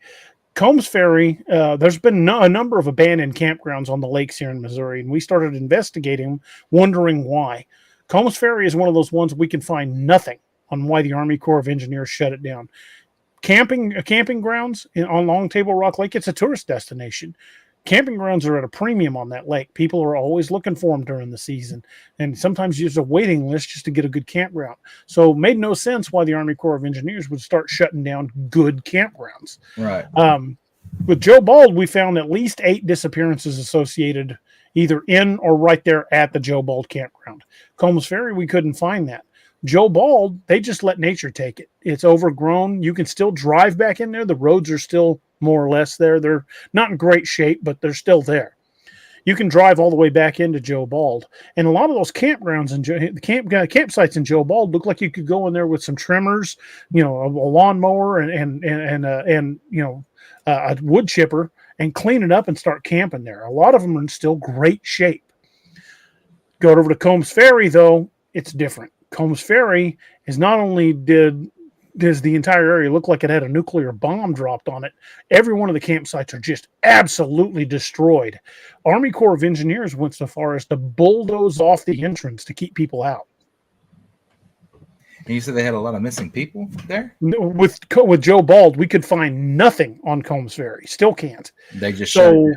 They just shut it down, wouldn't say why. And even the guys I know who work as deputies in that county don't know why. It was a buddy of mine who even told me about Combs Ferry. I didn't even know it was there. So we start planning an outing, and Robbie and Doc were supposed to both be here, but Doc didn't get to make it. Robbie did. This was last July, a year ago this July. 2 years ago. No, it was 2 years ago? I thought it was a year ago. The first time when that me, you, and Wyatt? Oh, okay. I thought you were talking about the No. I mean, no, Yeah. that was 2 years ago. That was in You're talking about in Coles winter. Ferry, yeah. When we went into Combs Ferry, is the middle of summer. Yeah, you're right. Just like now, we'd had a lot of rain. The lake was really up, and so we got a hold of Wyatt and Richard. Richard, we're both in the audience. Wyatt and Richard are both in the audience tonight. But got a hold of them and started planning an expedition in to Combs Ferry by boat. Only way we were going to be able to get in there. So I put a group together. Most of us ex-military / ex-law enforcement or still law enforcement. Two of my lieutenants from my old sheriff's department went. Steve, who was a cop for a while, and now he's a RN. He was our team medic. He went in. My son Noah, who wasn't in the military, but I've been teaching him everything since he was a kid. So he was another one that we knew was going to be solid. And then Wyatt and Richard was going to ferry us in by the boat, and Wyatt was coming with us. And Wyatt and Richard are just absolutely solid dudes. So we put in on Combs Ferry, and it's a peninsula that sticks way out into the lake. And as soon as we hit the ground, we had to go in a couple at a time because it was just a bass boat. It's not like we had a pontoon boat where we could take everybody in as a group. We were going in small numbers. But as soon as we hit the ground, the first group that got dropped off, it was me, Robbie, and Noah, wasn't it? First three? Yep. First three. We taken the first group in with the three of us, and so there was four of us in that bass boat. And Richard's like, we can't do this again. We're going to swamp this boat. There's too much weight in this boat. So we're like, okay, we'll do it two at a time from now on. So drops the first three of us off there at Combs Ferry. And as soon as the boat's back out in the channel, we start getting rocks thrown at us. We're hearing stuff moving. Noah got out our parabolic mic and was listening. And he's like, I'm hearing all kinds of movement. It's very quiet, but it's moving all around us. And so we're standing there kind of with our lights off, just listening. We can hear small rocks being thrown at us. It took about 15 minutes. The boat brings in the next group, brings in Steve, and I can't remember. I think it was Steve and Wyatt came in the second group. Yep. And then a few minutes later, boat comes in and brought the last two. So there were seven of us on the ground. And Richard backed out into the channel with the boat. We all had radios. And Richard stayed close enough we could call him in if we needed him. And Combs Ferry, like I said, it's on a peninsula. And we put in about halfway down one side of the peninsula. I said, all right, well, I had a good map of it on my phone. I said, this is what we're going to do. We're going to cut inland until we find the old road. And when we find the old road, we're going to go out to the very tip of the peninsula and then go all the way back down the other side, then come back up and have Richard pick us up at the same spot. So handed out the rolls, where Steve was the team medic. We made sure everybody had a trauma kit. Everybody was armed. Everybody had their flashlights charged. We had extra batteries. We were ready to roll. So as we move inland away from the shore, like I said, the lake was really up. When we get to what was on the map as a road, dude, that's when we noticed that place looked post-apocalyptic. There was not a campsite left intact, and they looked like they were destroyed. And we went up and looked at a bunch of them. We couldn't find sledgehammer marks. We couldn't find jackhammer marks. These just looked like they'd just been ripped apart. No marks on them from tools. So at that point, we're like, okay, this is freaking weird. We've also got massive trees down and boulders you can't put your arms around dropped in the middle of the trail. And we got pictures on all this. I'm gonna prep the images for you. We'll do those here in just a second. But I'll go with the story just a little bit more so I can build up to this. But we start moving out toward the end of the peninsula. And as we get closer, like I said, Robbie's a tracker. Robbie's a man tracker for his department. If they got a fugitive, he's the guy they call. He's trained to track by ground track and everything. I'm pretty good at tracking, but Robbie blows me out of the water. So as we're getting close to the end of the peninsula, I saw a dried out area where there had been mud recently, and that we refer to that as a track trap. Anything that can catch tracks easily. So I had everybody stop and had Robbie come out and examine the track trap. And the track trap yielded some pretty interesting results. It was very flaky, dry dirt. It was hot as hell. I mean, it's still been 90 degrees that night. We were sweating our asses off. And we found some remnants of tracks. The ballpark 18 inches long. But the ground was so crusty and flaky, there was no chance you could cast any of it. Well, it was still underwater too. What we found. And part of it was still underwater. Let me see if I can bring that up. I think I'm missing part of my Combs Ferry images, dude. Yeah, I'm absolutely missing some of them because I don't see the ones of the tracks. I got the ones that Wyatt sent us to the tracks where they pulled the boat out, but I'm not seeing the ones we took of the track trap. But anyway, all that stuff that happened when the big electrical thing happened. Here is one of the boulders. I'll bring this up on screen. And these aren't in the middle of the road by accident, and they didn't just appear there. This is what we found all over the place. And this right here, this used to be a road. It was for RVs and stuff to come through. Yeah, there's no way you're getting anything through there now. Not like that. No. This was one of my lieutenants standing on it. They're just huge freaking rocks. So once we passed that track trap area where we found some partials, we noticed that the contact was moving with us. We were still getting small rocks. There were sticks breaking. And Noah told us, he said, "Dad, I'm hearing something on the parabolic." I'm like, "What are you hearing?" He goes, "It sounds like somebody talking, but they're just talking gibberish." He said, "It doesn't sound like a language. It just sounds like people are talking, but you can't make out any kind of words." And I'm like, "Oh yeah, that's weird." But we didn't have the capacity to record the parabolic at the time. We do now. But we weren't able to get any recordings of it. But Noah's like, there's definitely something speaking. And then we found, we were finding stuff like this laying down in the road. Oh, here's the track trap. There's a wallet, and there's the indention of one of the tracks. Oh wow, that's huge. Yeah. Let me see if I can zoom in on that a little bit better. But you can see the definition of the track. Yeah. I mean, it's there. But that ground was so flaky and dry. Yeah, some of the tracks we found were still partially submerged because there was another section that was really muddy. I tried taking pictures of those, but nothing really came out. But that's one of the better ones we took. There's another corner, kind of more straight on view.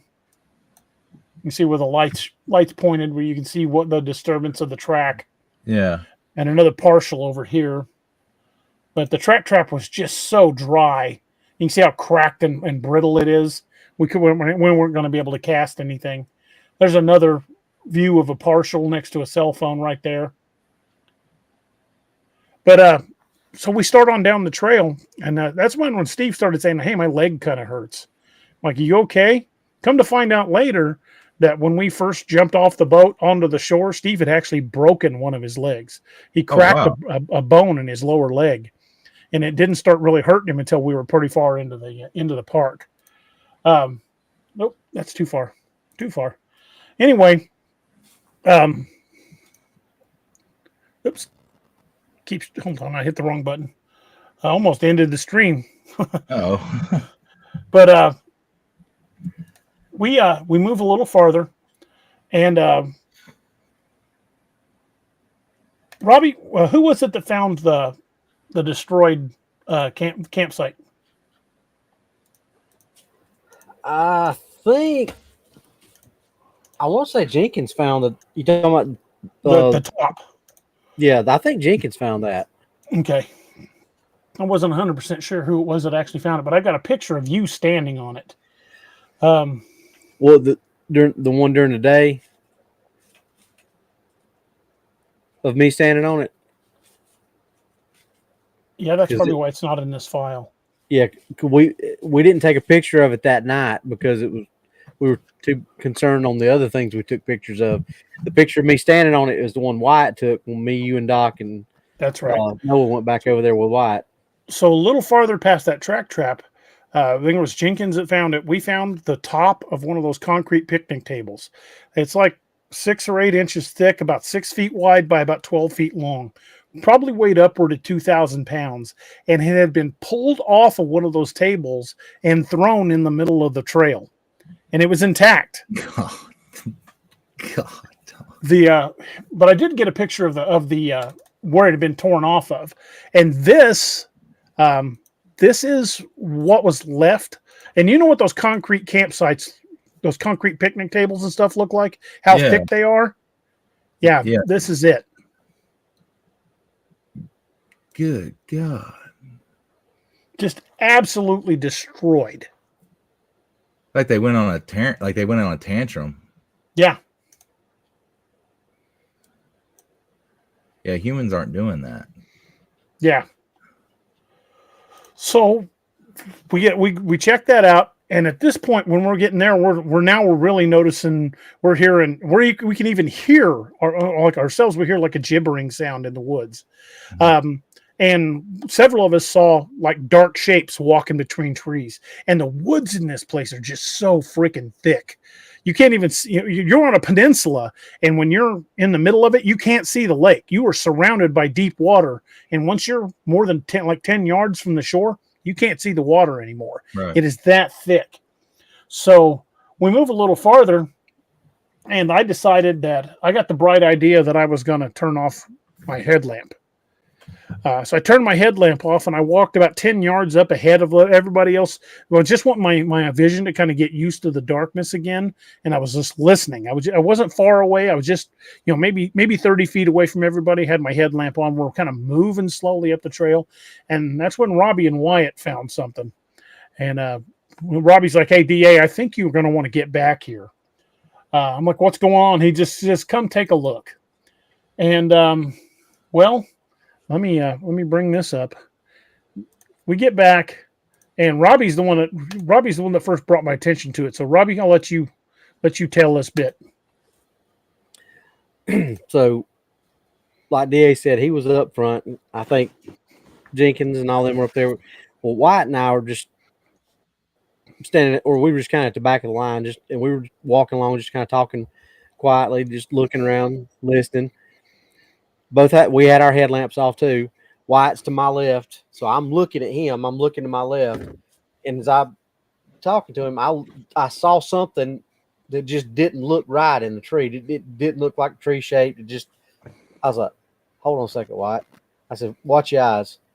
So he looked away, and I clicked my headlamp on, and that's what I saw hanging in the tree, about 6.5 or about 7 feet off the ground, give or take. Wow. And that tree, when you can't really tell from this image, but that tree is only about the diameter of a softball. Those branches are not real big. Right. And that leg has been disarticulated. It has not been cut off. It has been ripped off. Yeah. You talk about it's all mangled. This is the ground beneath it. You can kind of see. You can still, and this is the dead of summer, hot as hell. The blood's still red. When blood dries, it turns brown. There's tufts of fur and blood, still red blood right there where we found that. So y'all had just walked up on it probably after it killed. Pretty sure this was a warning. Yeah, it was telling you get out like now. Wow. Let me show you the ones with Steve standing next to it for scale. This will give you a great idea how small this tree actually is, because you got something in it for perspective. This is Steve, I think Steve's 6 or 6'1". Yeah, probably about 220 pounds. Wow. That is not a big tree.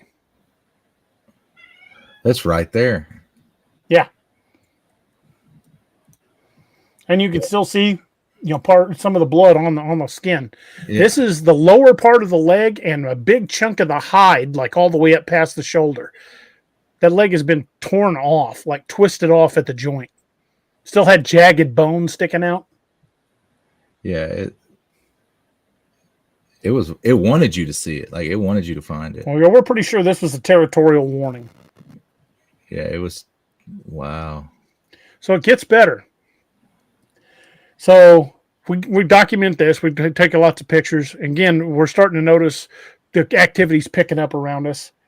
So we move a little ways farther down. And on the, oops, sorry, didn't mean to play that. Sorry, didn't mean to play that. So we move a little farther down from that spot where the deer hide was. Mm-hmm. And we're we're kind of looking for stuff now because we're expecting it.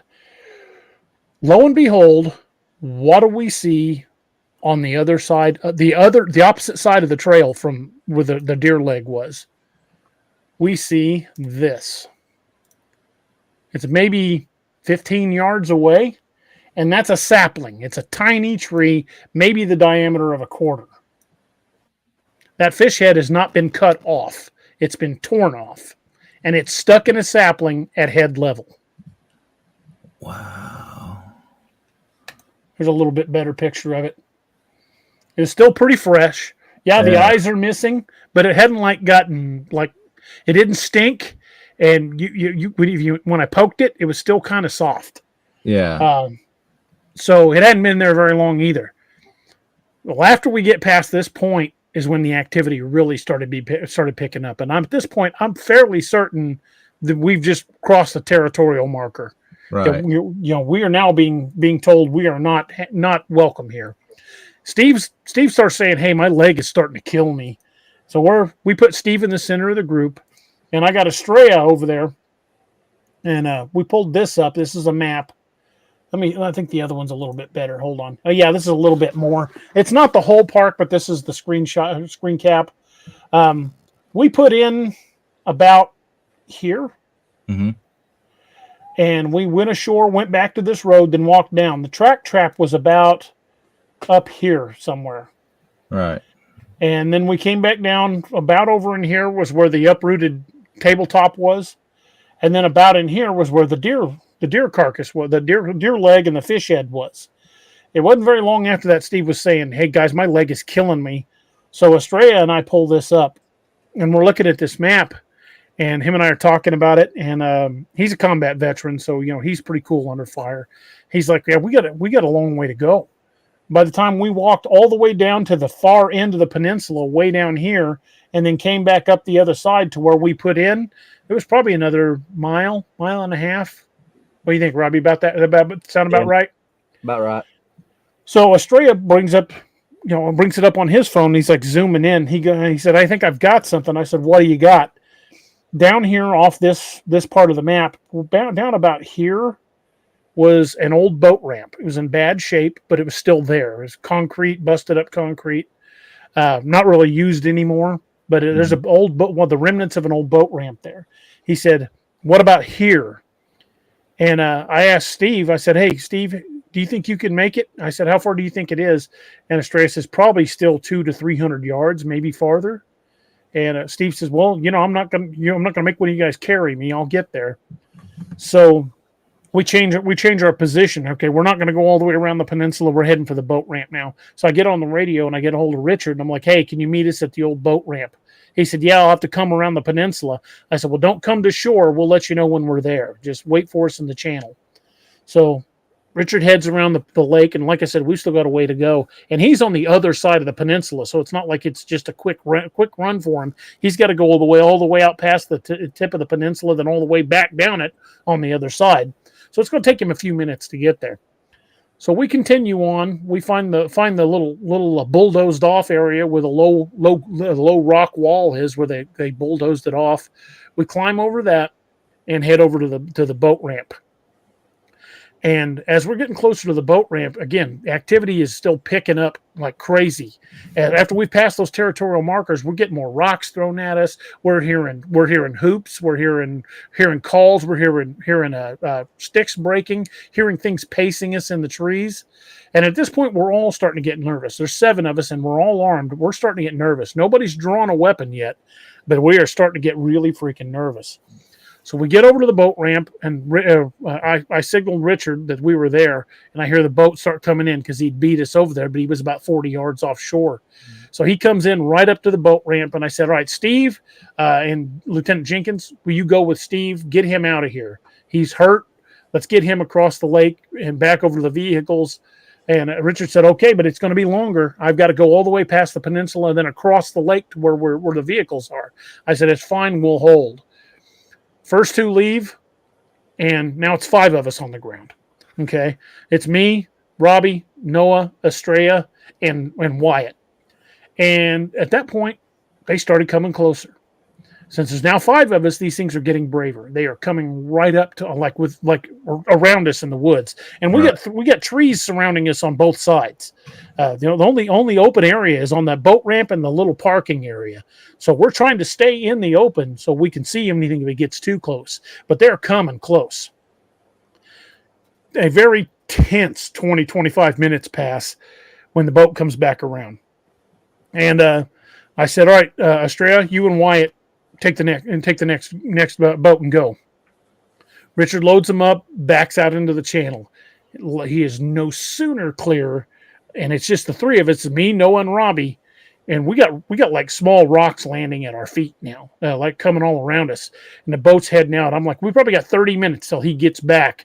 This is getting dicey, and so at this point, the 3 of us have drawn our pistols, and we are standing with our boots in the water. Standing at the edge of the water, trying to stay as far away from the trees as we can. The water's really up, though. So we're standing there with our weapons drawn. We're not pointing at anything, but we've got our weapons out and ready. And we're getting small rocks thrown. We're hearing growls and grunts. We're hearing trees break. And, we're sat there just absolutely petrified because these things are right on top of us. And I told Noah, I said, all right, when the boat comes back, since we can only do 2 at a time, I want you and Robbie to go. I said, this expedition was my harebrained idea. If anyone's going to be the last set of boots on the ground, it's got to be me. And then Robbie started arguing with me. He's like, oh, hell no. Your wife will murder me if I let you stay here by yourself. And with the idea didn't pop in our head of sending Noah and me and Robbie staying, we're like, I'm going to send 2, and then I'll stay by myself. And at that point, we figured out pretty quick that if we left one person behind, they were not going to be there when the boat finally came back. Right. So Richard comes back in. Like I said, it's been 20-25 minutes, and we're starting to get pretty worried. I mean, I've got the light activated. Because I had a pistol with a tactical light on it. I've got the light on, and I'm looking in the trees. We're hearing movement. We're hearing that language. I mean, you can actually hear it with your ears at this point. They are literally on top of us. Richard comes pulling back up. And Robbie, before Richard's even hit the ground, he's like, do you think you can get all 3 of us? And Richard's like, yeah, but we're going to have to go slow. It's going to get dicey because we almost swamped it last time. And then we're going a lot farther. So I get Noah on the boat. Robbie gets on the boat. I climb on the boat, and Richard starts backing out. We back out into the channel where the water's probably over 100 feet deep. And Richard has one of those like 1.5 million candle power searchlights, spotlights wired into the boat. So he flips that sucker on and shines it right where we had just been picked up. And around where we were at, with all the trees around right where we had just been standing, was green eye shine. Probably more than a dozen of it all around us. Oh, wow. So they came in. They were coming to They were on top of us. They made the decision right there. They were coming. If we'd have backed out and left one person behind, I still firmly believe to this day that if we'd have left one person behind, they wouldn't have been there when we got back. Yeah, no doubt that because every time we had less people, they got bold. Did y'all never went back, right? Like y'all said, no. We have been back in the day. There's our group of miscreants there, but we have been back in the day. But we haven't done another nighttime excursion over there yet. But we're planning one. Oh, so you're gonna try it again? Oh yeah, we are definitely gonna try it again. Oh God, okay. Let me show you the picture. We attempted to take a picture of the eye shine, but there was a light fog on the lake at this point. And let me show you how it came out. You can kind of see the eye shine if you look at it. There's only one that really stands out, but this, because of the fog, we weren't able to get a clear picture. Right here, you can kind of see one of the eyes. Yeah, right there. But the others just don't show up. But they were all through these trees. And there's what's left of the boat ramp right there. Yeah, if one person, that would have been, you would have just heard gunshots as you're driving away. That's it. By the time that boat hit the channel, you'd have heard gunshots. And there would have been no point in turning back. Right. Just keep going. So they were very aggressive. They were. Yeah, Wyatt says even if you'd left two people, it would have been dicey, DA. Yeah, I agree. I agree, Wyatt. I think if we'd have only been two of us there, it would have definitely gone different. That's a hairy situation to be in. No pun intended. Yeah, that is still probably the most, I won't say scared, but nervous I was on one of these outings. We've had some butt clenching moments out in the woods, but that's probably the one where I really felt like I had a decent chance of not coming back from it. Right. And especially because you don't know where they're at. Like, you know where they're at, but you don't. You know what I mean? Like, you can't see them. Like, there's not. Nightly says you should stay out in the water and scan the place with thermals, use animal calls. Well, at the time we didn't have a thermal, so we just went in with an expedition. But I can tell you this time we do have thermals now. We've got a way to record the parabolic, and we will not be going in with only pistols.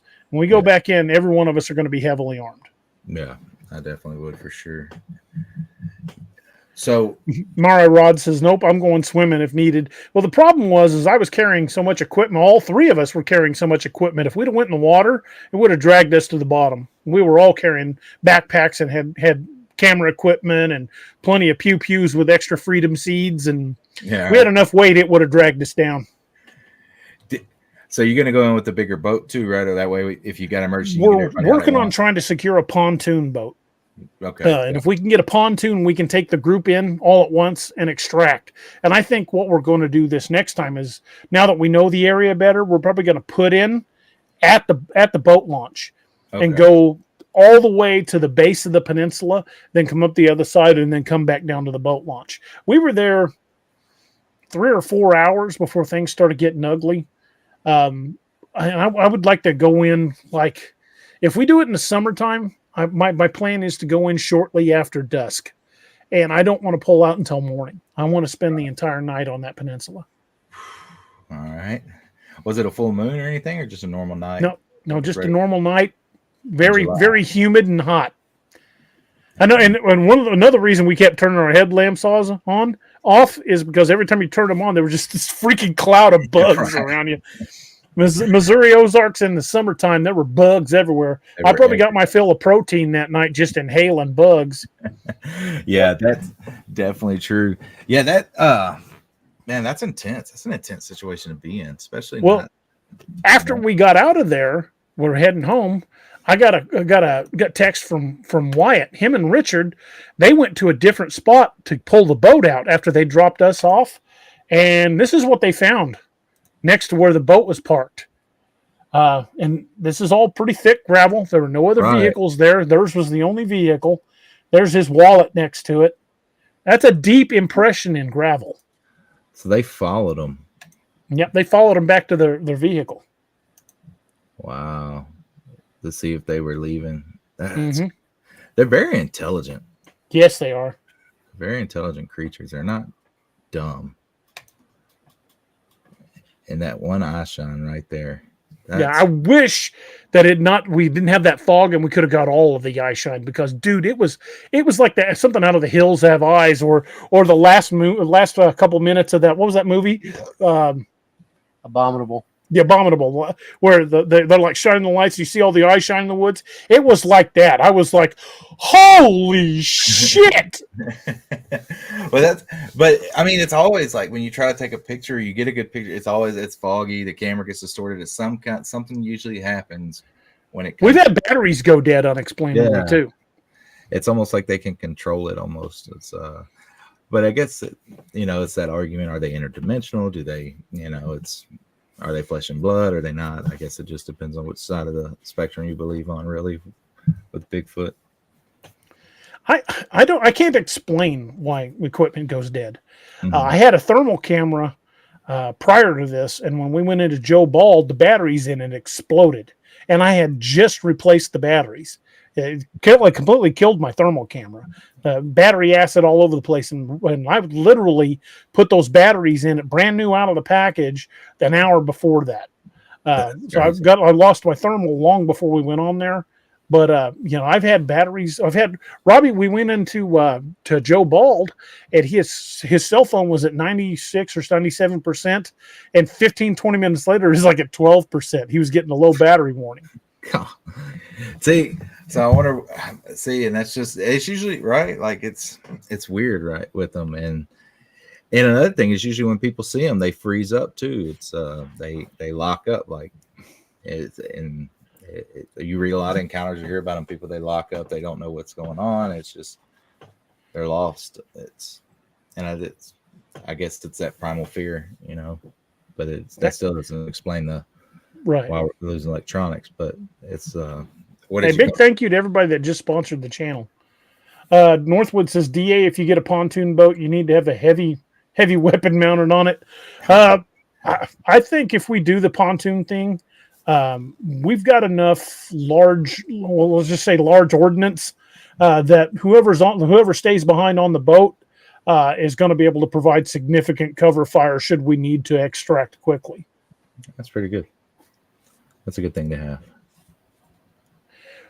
Roxanne's got a good, interesting question. She says, if they can mind speak, I can see them draining batteries. What do you guys think? I have never experienced mind speak. I'm not saying it's not a thing, but just because we don't understand why the batteries are draining doesn't mean there's not a logical explanation.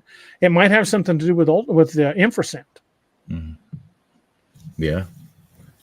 We simply don't know. And I don't like to speculate, especially wild speculation. But I would guess there's probably something about the infrasound that's probably messing with electronics. And that's just a guess. I don't know. I'm not a physicist. But to me, it just seems like there's got to be a logical explanation for it. Wyatt says that he's had the batteries drained on Table Rock Lake a couple times. Well, another thing that could contribute to that is, it's just strange EM fields that are naturally occurring. I mean, you look at what happens when you're around limestone. Limestone's a strange conductor of energy, and Missouri is riddled with limestone. Yeah, it's the same. That could have something to do with it. When you're paranormal investigating too, it drains your batteries. Mm-hmm. They feed off the energy. But what was the question about mind speak? But I've heard that before, that some people say that they speak, they can put thoughts in your head and stuff and make almost take over your body in a weird kind of possess you kind of way. I'm just, in the field of Bigfoot, there's a lot of things you hear. That, and there's far more that we can't explain than we can. Right. Everything's speculation at the point. You listen to 1,000 different researchers, everybody has a different answer and opinion. Yeah. Well, we say that all the time, but anybody tells you they're an expert in this field, go the other way. Yeah, they're not an expert. There are no experts. No. There's a place here in Missouri. It's about an hour from where I'm at right now. It used to belong to a family named Smittle. It's called Smittle Cave. Missouri Department of Conservation has control of it now. But I knew the Smittles. And if you read the Missouri Department of Conservation website, it basically says this childlike story of how they discovered endangered brown bats in Smittle Cave, and the Smittle family, out of the goodness of their heart, donated the land. That ain't how it happened. I spoke to the Smittles. There was a protracted legal battle that the Smittles were fighting hard not to give up their family land because it had been in their family for generations. The state of Missouri ended up taking their land, and well, you be the judge. If Missouri's trying to protect brown bats, okay, and Smittle is believed to be the 5th largest cave in the state, okay, so it's not a small cave. But if they wanted to keep people out of a cave that does not have a lot of water flow coming out of it, so it's not like you got a river coming out of it and you can't block it up. If you wanted to keep you and me out of there, do you think you could do that with a chain link fence and some barbed wire? Probably not. I mean, yeah, we could get past it, but really that's about all it would take to just keep people from going in there, and no trespassing signs. No, this is what they did. Oh. Yes, that is a person down at the bottom of the screen. Oh. So what are they keeping in there? Don't know. We still can't get access to it. Brown bats. Yeah, that's all to protect brown bats. That's some big ass bats. Yeah, that is an enormous freaking bat. That's not one I want to tussle with. Yeah. That thing's every bit of 35 feet at its shortest point. Yeah, usually if they want to keep you out of somewhere, it's just a couple no trespassing signs, and it's a violators will be prosecuted, that kind of thing. Yeah, you don't put something that can stop a semi. Yeah, no, because those were jackhammered into the surrounding rock and concreted into place. They found something in there that they don't want people Something's seeing. in there they do not want us in there with. Or they move something in there that they're like, all right, we gotta. But they do that stuff all the time though. Once they want it, they're gonna take it. I like to say they're a lot, that way if they ever come back, they can't say I said their name. But if they want it, they're gonna come get it. Oops, sorry. Nope. Hit the wrong thing. Sorry about that. But yeah, man, that's interesting. I wonder what's behind that gate. I would love to know. Yeah. That's go up there, but I don't know. Going up there, you might get shot or something. Me and Robbie decided to go down there. We took Noah, and it was during the day. And I've been down to that cave a number of times, but it's a very remote area. The nearest town is Grove Springs, Missouri, and Grove Springs isn't exactly civilization, if you know what I mean. Right. It's not a big town. There ain't much there. The nearest town of any size is Lebanon, and it's still probably 30 miles away. This is when I say it's in the middle of nowhere, it's in the freaking middle of nowhere. So we go driving down there. Robbie was driving. We were in his truck, big 4-wheel drive. And I'm telling Robbie, I'm like, okay, we should be good to go. But we'd also talked about on the show that we were going down there. Mm-hmm. So we go down there. I'm like, yeah, we should be good to go. I don't ever see anything down here. There's rarely even other people down here. We get down there and we saw, 8 different Missouri Department of Conservation vehicles down there? It was a lot. I don't remember. They were everywhere, and I'd never even seen one. I'm like, what the hell is going on? Just happened to be that day. But when we were coming out of there in the dark, we stayed down there for a while. When we're coming out of there, we start looking at some of the houses, some of the farmhouses that are out there on the road near it. They're still several miles away from the cave itself, but the ones that are on the gravel road that are close by, dude, some of these places have more lighting than Fort freaking Knox. I mean, lit up at night. And that's, man. Security lights all around the houses. And if there's nobody out there, what are they protecting? Exactly. What do they need all that light for? There's something in the cave that somebody was like, hey, the government, y'all got to protect us from this. And they're like, fine, we'll do it. Oh, man. Makes you want to go down there and knock on a door or something. Hey, what? You live down there. What's going on? Yeah. So next time Robbie and Doc are here, we're planning on probably overnighting at Smittle Cave. Yeah, they'll let you stay out there?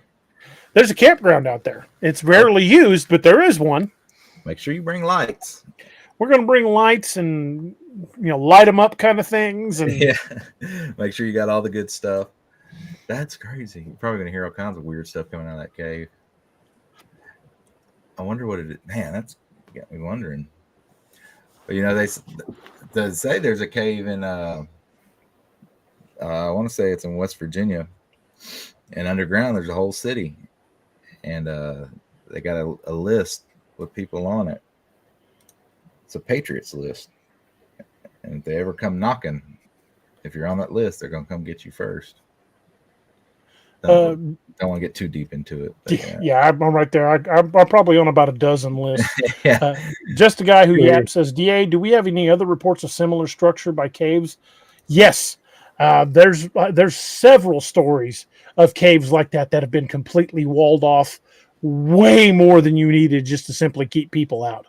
Coonbo Baker was telling a story about a cave down in, I believe it's in Georgia. It's in Georgia or Alabama, where they came in. Was it Alabama? Yeah. No, I believe it was Georgia. Okay, Georgia, where the conservation came in and they put chain link fence in with concrete to keep people out of this cave. And like a week later, it had just been completely ripped out. And multiple times they went in and put that chain link fence back in, and it kept getting ripped out. So eventually they just gave up. But yeah, there's lots of stories about caves like that getting sealed off, and in some cases pissing something off. I wonder if it's the giants, you know. Maybe they're waking up. They've been catching a lot of videos of them. Yeah. I've been talking about them forever. The red-headed giants. But I don't know. There's a reason why they have that thick of a wall across that cave. How deep did you say it was? 30-something feet? It's at the Smittle Cave. We don't know how far back it goes. It's the 5th largest cave in Missouri, and you could drive a semi into it. I mean, I'm bringing that picture back up. Hold on. This one here that has the guy. I mean, you could drive a semi into that. And if you look how small he is compared to that. And it stays that height for a good distance back. And it looks like it's like a walkway on top. Like there's something. Yeah, they're keeping something in there. And that's not for no reason. Yeah, this is not. You cannot convince me this is for bats. Yeah. Because why would it be open on the top if it's for bats? No. They just made up something. Oh man, there's bats in here. We need this cave back. No, they found something in there that they thought that they had lost or had been gone for a long time, and now they don't want to get out. Well, they're now saying that like the Mammoth Cave system in Kentucky and Tennessee extends all the way to Maine and as far south as Carlsbad Caverns in New Mexico. And Missouri is a massive cave state. There are tons of caves under Missouri. It would not surprise me that if you got deep enough, if they didn't connect. So I think Bigfoot and / possibly Dogman have been using these cave systems and the ability to go much deeper than us. I think that they've been using them as a highway. Yeah, maybe they're trying to shut them off or funnel them into one route. Try to predict where they're going to come up. Yeah, and having a Team Odin type government agency shooting them. I mean, well, I firmly believe there is a team like Team Odin out there. Oh, there definitely is, man. There is. There's got to be. That's why, like we talked about, on my show. When I first read your book, I was like, this guy knows something. Like he's putting something out there. He's dropping hints or something because there's no way that was too accurate, you know. After Codename Wild Hunt Odin's Call came out, I'm ex-military, and I've still got friends who are in the community. If you know what community I'm referring to, Mm-hmm. I got a phone call from one of them right after Odin's Call came out, and he was like, "Hey, brother, wish you'd have said something before you released this one." I said, "Why?" He said, "Because you're making some folks nervous. You hit something a little too close to the head, and people are wanting to know where you're getting your information." I said, "Well, I just made it up." He's like, "What do you mean?" I said, "I basically like Tom Clancy. I looked at what we were able to do and just predicted that what we were probably doing." And he goes, "Well, you're not 100% right, but you're right enough. It's made some people notice." Yeah. See that's so you got them up there worried. They might think they got a leak in the system. Yeah, right. That's funny. The man, the myth, the moron. Think they got a mole in their team now.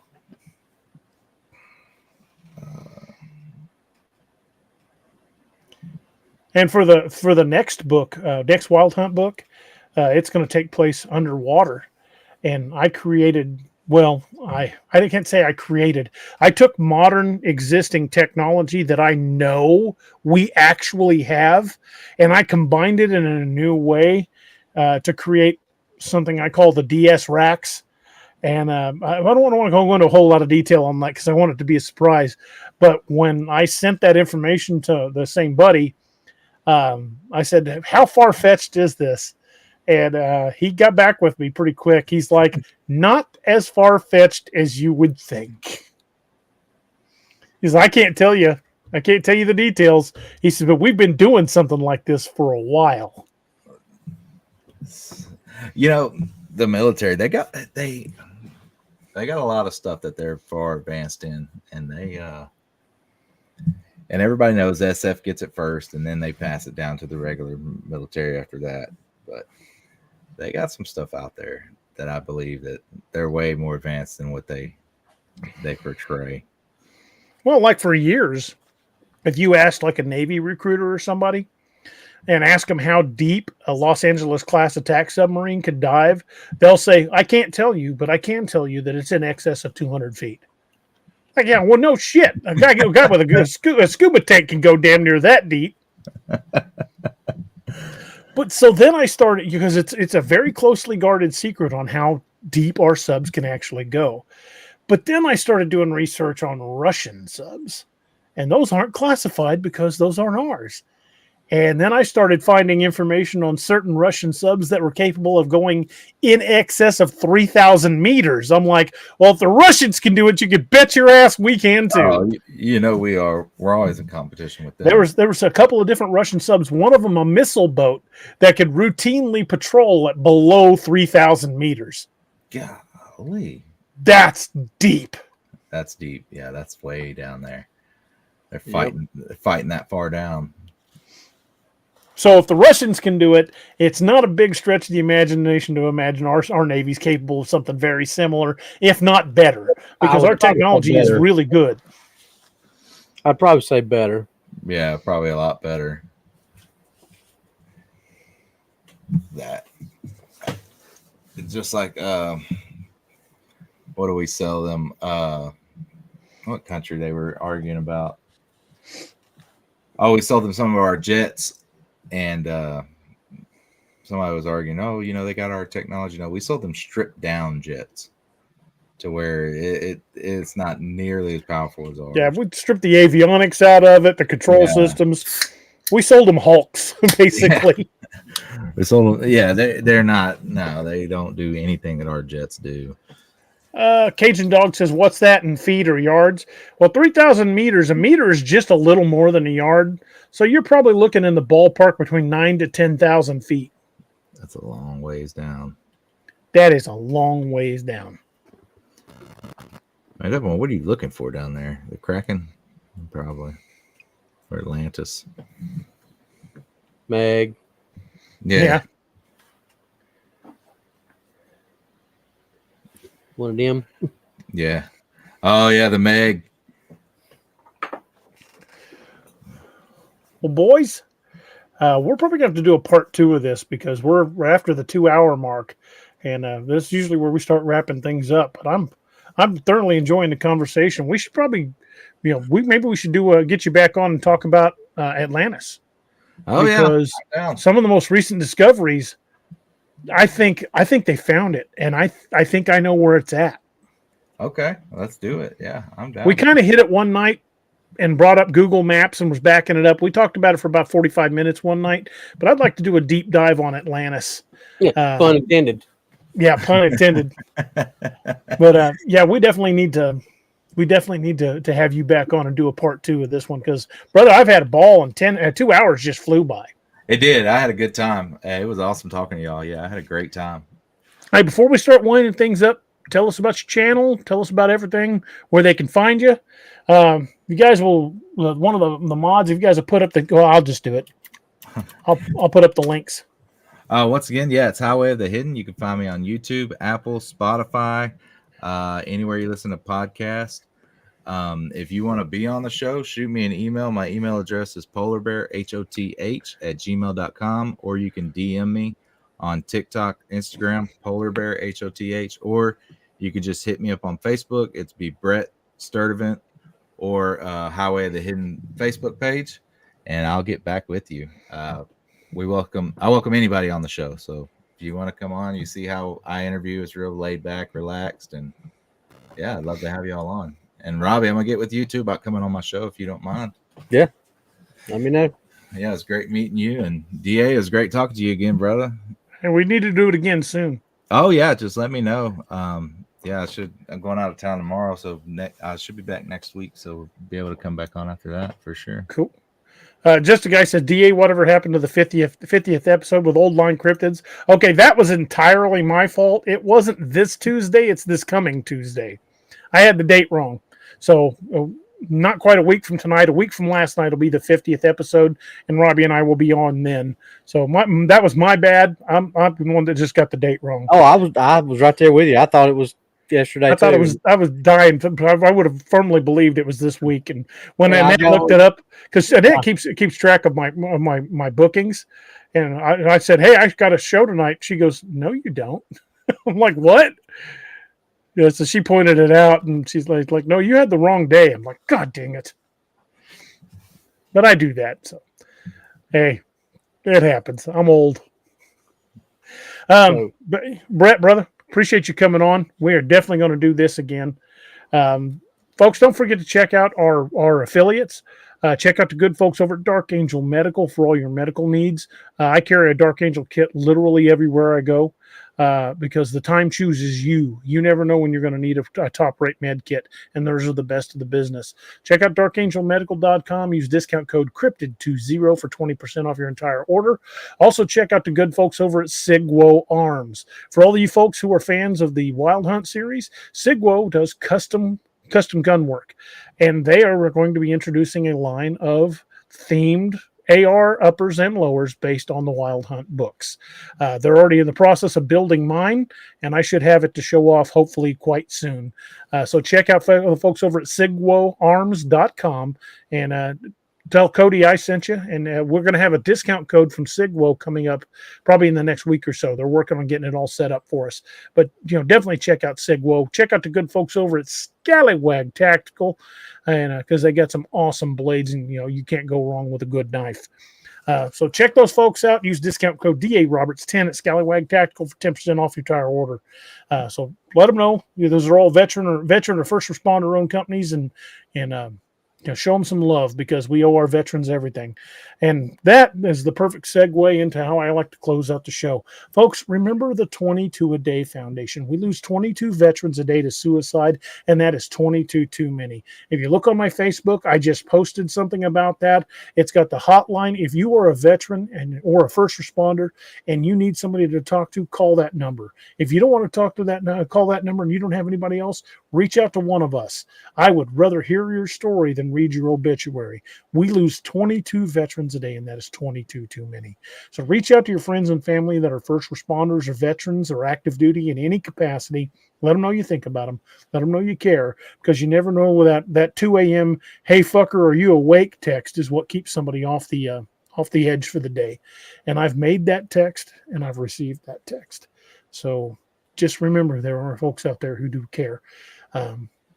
Because 22 is too many. We can get that down to 0. Don't let the hard days win, folks. Do not let those hard days win. Let us know. We'll help you fight those demons together. And again, don't let the hard days win, because at least 22 times a day they are. So we're going to close the show out, and I think it's Robbie's turn. We're going to take off my hat for this one. We've been closing the show out with a toast here lately, and it's a tradition I enjoy, and it's something I want to continue to do. And Robbie, if you'll take us out with the quote, that would be awesome. And like DA always says, this is not necessarily about just closing down the bar at night. This is about saying goodbye to those who went on, and you're not going to see them again for a while. So raise a glass with us. Doesn't matter what it is. Raise it with us. It goes like this: "But since it fell into my lot that I should rise and you should not, I'll gently rise and softly call. Good night and joy be to you all. Slanja." Good night, everybody. Slanja Good night, Monk. And we'll see you guys on Saturday night. Thank you for joining us. Catch us again Wednesdays and Saturdays on DAX Machina. A special thanks to all our channel members and Patreon supporters. Please make sure to like, share, and subscribe.